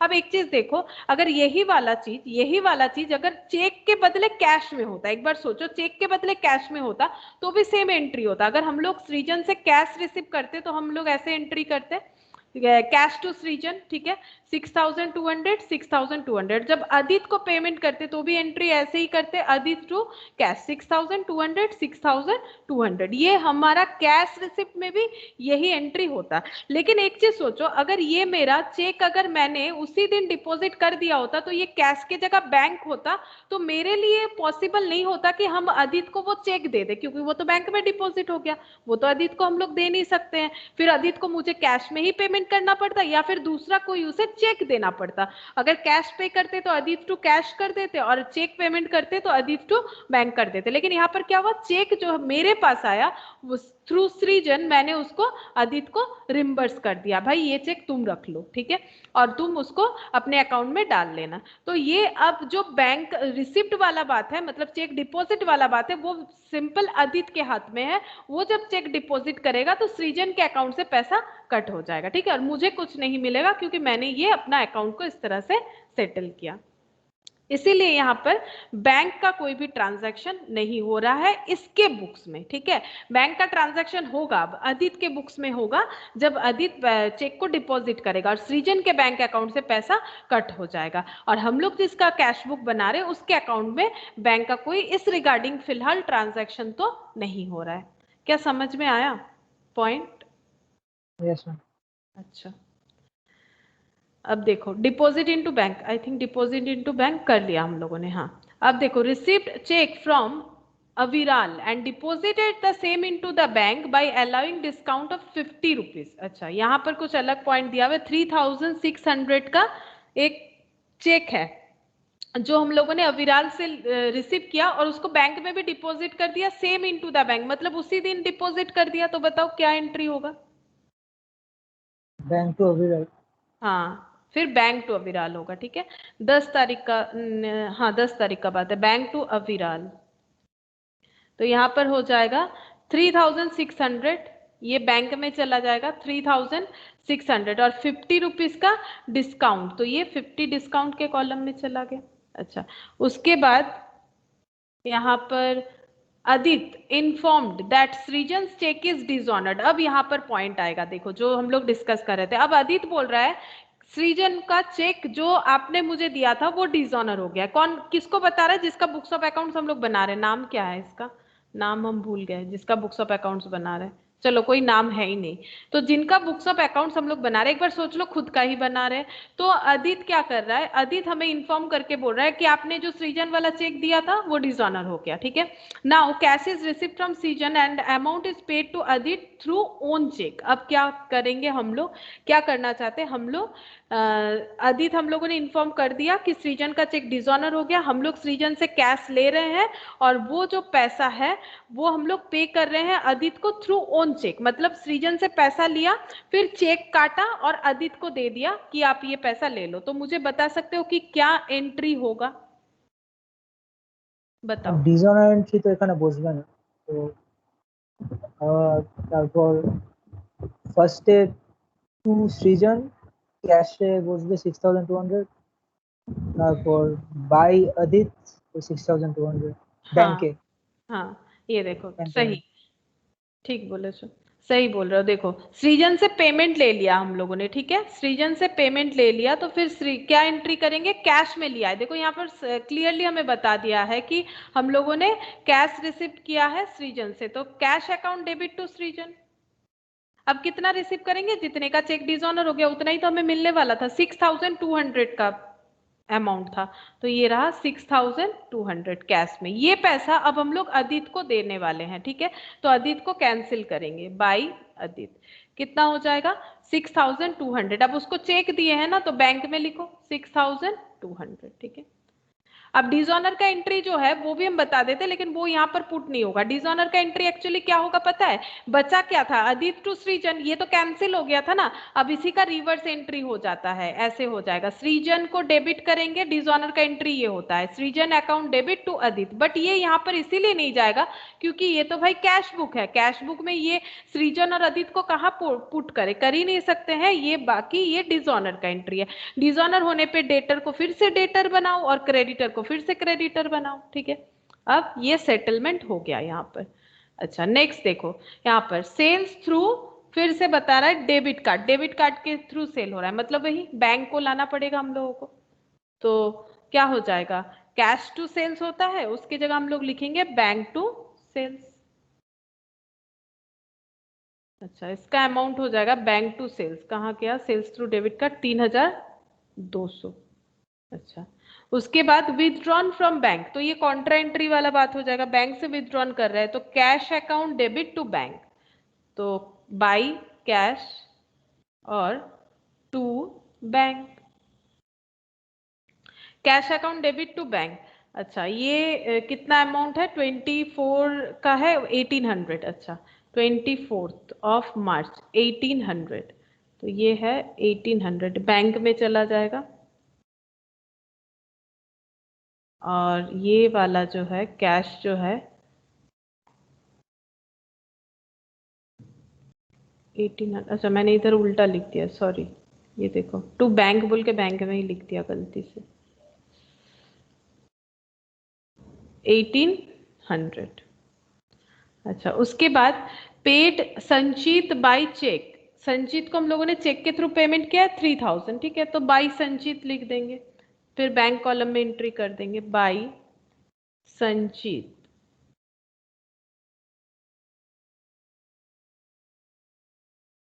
लास्ट कॉलम बैंक का है, कितना है?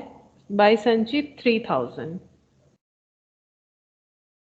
Bank charge 1% commission on sales through debit and credit card, debit और क्रेडिट कार्ड के थ्रू से जितना सेल हुआ है उसमें बैंक ने अपना चार्जेस काटा है। तो देखो डेबिट कार्ड और क्रेडिट कार्ड के थ्रू से कितना सेल हुआ है चेक करके देखते हैं। यहाँ पर सेल्स थ्रू डेबिट कार्ड ये एक 3200 है, और कहीं एक बार देखा था मैंने 3200, सेल्स थ्रू क्रेडिट कार्ड 2800, तो 2800 और 3200 कितना होता है? टोटल 6000 का सेल हो रहा है थ्रू डेबिट और credit card, bank charge 1% commission, तो इस पे 1% लगाओ, 60 रुपए हो रहे कमीशन, ठीक है।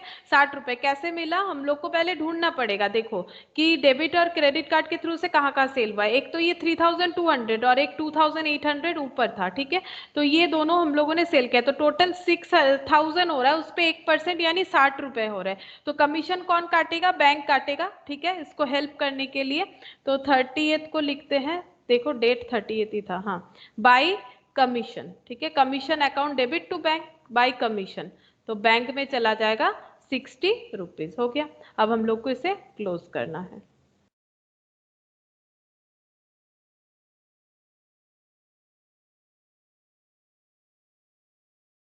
अच्छा, यहाँ पर ये 50, ये तो ऐसे ही रहेगा, ये हमेशा नॉर्मल इसे लिखना पड़ता है, इसे मेमोरेंडम बोलते हैं, इसका कभी भी हम लोग बैलेंस नहीं करते, ये तो हम लोग को पता है। अच्छा, कैश का देख लेते कितना होगा। कैश का हमेशा बैलेंस इधर ही आता है, 15,000, 3,000, 6,200 दो बार, तो 6,200 इंटू 2 कर देते हैं, प्लस 15,000 प्लस 3,000 प्लस 1,800, तो ये हो गया 32,200, यहाँ पर लिखते हैं 32,200, ये भी हो गया 32,200 माइनस 6,200 माइनस 6,800 19,200 बाई, ये 31st लिख देते हैं, मार्च का है ना तो 31st होगा, बाई बैलेंस सीटी, मार्च 31 डेज का होता है। और ये बैंक में तो ओवरड्राफ्ट था, चेक कर लेते क्या अभी भी ओवरड्राफ्ट सिचुएशन है। 2,800 6,800 2,800 6,800 प्लस 3,600 3,200 16,400, और यहाँ पर माइनस 500 माइनस 3,400 6,200 1,800 और 3,060, नहीं ओवरड्राफ्ट और नहीं आया, इधर ही ज्यादा आया 1,440, और इसका टोटल 16,400, तो ये यहाँ पर इतना आ जाएगा। अब इसको अगर ब्रॉट डाउन करना चाहते हो तो यहाँ पर 1 अप्रैल लगा के हम लोग ब्रॉट डाउन कर सकते हैं, टू बैलेंस BD बोल के, कैश के कॉलम में 19,200 और बैंक के कॉलम में 1,440, ये हो गया बैलेंस।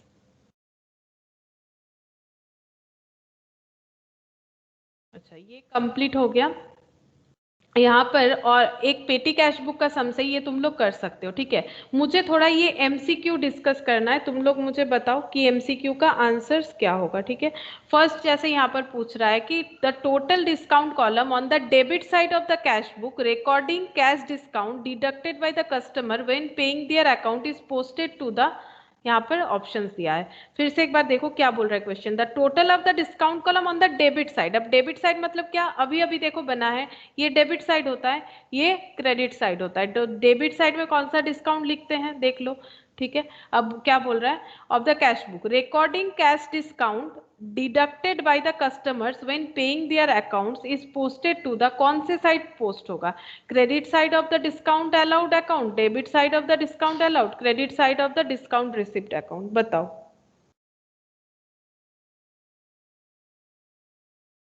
कहां पर होगा।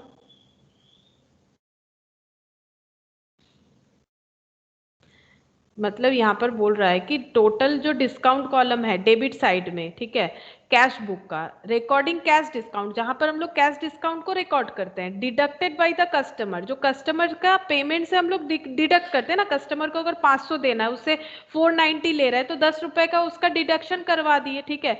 ये कहाँ पर पोस्टेड, कहाँ पर होता है, पोस्टेड टू द, कहाँ पर, debit of the discount allowed account ना credit of the discount allowed account. अगर कस्टमर को दे रहा है तो वो डेबिट हो रहा है या क्रेडिट हो रहा है,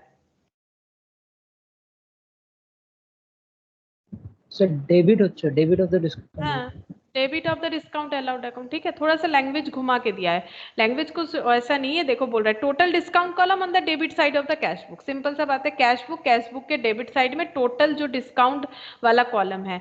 रिकॉर्डिंग क्या रिकॉर्डिंग करता है, रिकॉर्डिंग कैश डिस्काउंट, सारा ही तो कैश डिस्काउंट है, मैंने कहा ना ट्रेड और कैश दो तरह का डिस्काउंट होता है, सारा का सारा कैश डिस्काउंट डिडक्ट करते हैं, एक्चुअली वो डिस्काउंट है deducted amount from the customer, जो वो लोग पे करना चाहते हैं, वो कहां पर रिकॉर्ड होगा वही पूछ रहा है।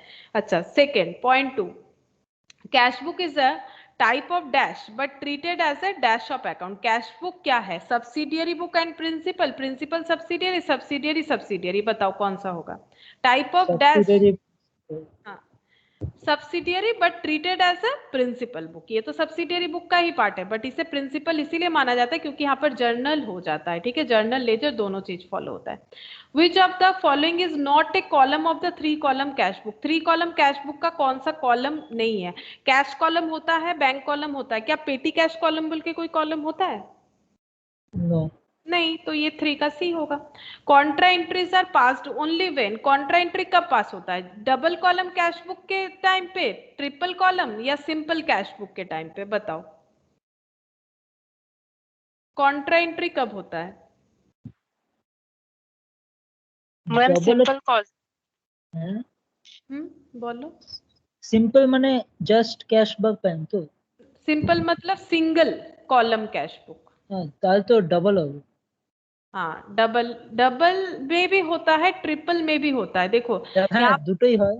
हाँ तो तुम लोग क्या बोलोगे, अगर देखो दोनों में ही हो सकता है ना, ऐसा जरूरी तो नहीं है कि हमारा double column cash book cash और डिस्काउंट वाला ही हो, कैश बैंक वाला भी हो सकता है, लेकिन तुम लोग इसका ऐसे अगर ऑप्शन रहेगा तो तुम लोग क्या कर सकते हो, यहाँ तो ऑप्शन है नहीं कि बोथ ए एंड बी, तो तुम लोग बी आंसर देना, क्योंकि 3 कॉलम परफेक्ट आंसर होगा, क्योंकि डबल कॉलम में हो सकता है कि कैश के साथ डिस्काउंट कॉलम हो गया, वहां बैंक कॉलम लाया ही नहीं, ठीक है, तो फिर उसमें कॉन्ट्रा एंट्री नहीं हो सकता है, लेकिन ट्रिपल कॉलम जो 3 कॉलम है उसमें होगा ही होगा, ये मस्ट है, तो 4 का आंसर तुम लोग को बी देना चाहिए, क्योंकि यहाँ पर जो बोथ वाला आंसर नहीं है, एक ऑप्शन अगर दे देता बोथ ए एंड बी तो ये बेटर होता, जबकि ये अवेलेबल नहीं है तो तुम लोग 3 कॉलम लिखोगे।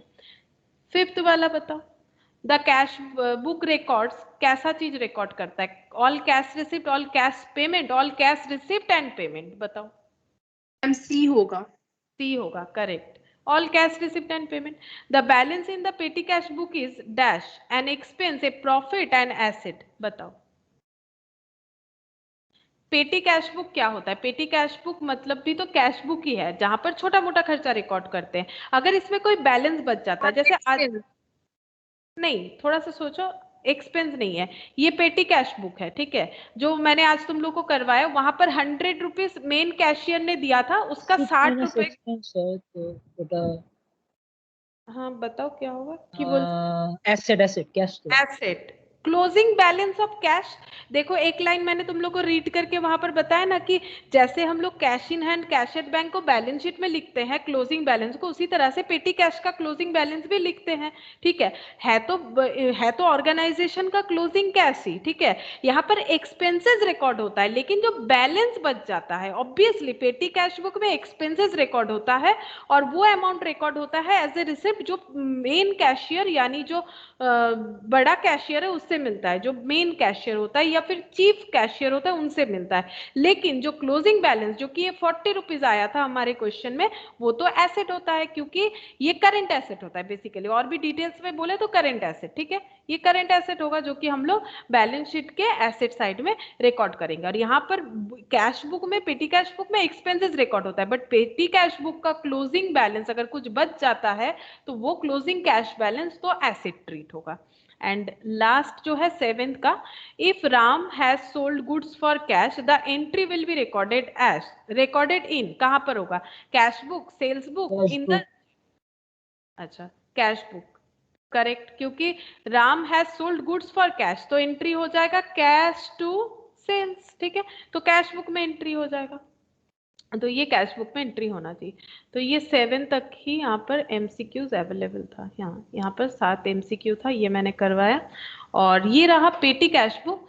बहुत ही सिंपल सा टॉपिक है, ठीक है। जैसे मैंने बताया तो तुम लोग को उसी तरह से करना है। पहले तुम लोग पेमेंट और रिसिप्ट वाला कॉलम करोगे, और जो रिपीटेड है उसके लिए तुम लोग कॉलम का हेडिंग करोगे, बाकी को तुम लोग सन्ड्रीज में दे सकते हो। लेकिन यहाँ पर क्वेश्चन में एक चीज देखो, बैलेंस इन हैंड ये दिखा दोगे कहाँ पर, receipt cash reimburse to make up the imprest. इसका मतलब सुनो, इसका मतलब एक बार सुन लो। यहाँ पर बैलेंस बचा है 134, और उसके बाद 365.10 हम लोगों को रिम्बर्स किया है, किसने? मेन कैशियर ने, to make up the imprest. Imprest मतलब वो सिस्टम जो तुम्हें दिया जाएगा उतना ही, हर मंथ जितना टोटल दिया जाएगा। एक्चुअली कितना दिया जा रहा है? आई थिंक 500 रुपए हो रहे हैं, यहाँ पर लिखा हुआ है, देख लेते हैं। 134.9 365.10, जी हाँ 500 रुपए हो रहे हैं। तो श्री रामस्वामी मेंटेन से कॉलमनर पेटी cash book on the imprest system. अब इम्प्रेस्ड सुनने से घबराओ मत, इम्प्रेस्ड का मतलब वही होता है कि एक अमाउंट दे दिए, एक हफ्ता चलाओ, फिर उसके बाद मुझे डिटेल्स बताओ कि कितना कहाँ खर्चा हुआ है, क्या बचा है, और हम तुम्हारा बैलेंस उतना ही बना देंगे 500 रुपए जितना में होना चाहिए। अगर तुम्हारा जो भी बच रहा है, जैसे 134 का खर्चा हुआ है, 134.90 पैसे, तो 365.10 पैसे ही मिलेंगे for make up the 500 from the following information so how his petty cash book would appear for the weekend 12th of September। ठीक है, तो ये इसीलिए दिया हुआ है। तो ये दो बैलेंस रिसिप्ट साइड में जाएगा। अब स्टेशनरी का कॉलम बन जाना चाहिए, 2 बार लिखा हुआ है। मिसलेनियस एक्सपेंस का एक कॉलम बन जाना चाहिए, 2 बार लिखा हुआ है। रिपेयर्स का एक कॉलम बन जाना चाहिए, 2 बार लिखा हुआ है। अब ट्रैवलिंग एक लौता बच गया, ठीक है। अब तुम लोग इसका नाम भी देख सकते हो, इसको मिसलेनियस में भी डाल सकते हो, तो बेटर होगा इसका नाम दे देना। एक ही बचा हुआ है ट्रैवलिंग, तो कितना सारा कॉलम होगा? मिसलेनियस 1, रिपेयर्स 2, ट्रैवलिंग 3, स्टेशनरी 4, बस 4 कॉलम होगा, वहां पर तुम लोग को इसको रिकॉर्ड कर लेना है। तो बहुत ही सिंपल टॉपिक है, ठीक है। पेटी कैश बुक में उतना कुछ है नहीं, बस तुम लोग को सही सही रिकॉर्ड करना है, और इसका प्रेजेंटेशन बराबर रखना है जो तुम लोगों ने आज सीखा। ये वाला प्रेजेंटेशन जो है इसे सही रखना है, ठीक है। चलो, हम लोगों ने सब्सिडियरी बुक्स को कंप्लीट कर डाला, और सब्सिडियरी बुक्स में कुछ बाकी नहीं है। नेक्स्ट हम लोग कुछ और दूसरा टॉपिक लेंगे, आज हम लोग यहीं तक करते हैं।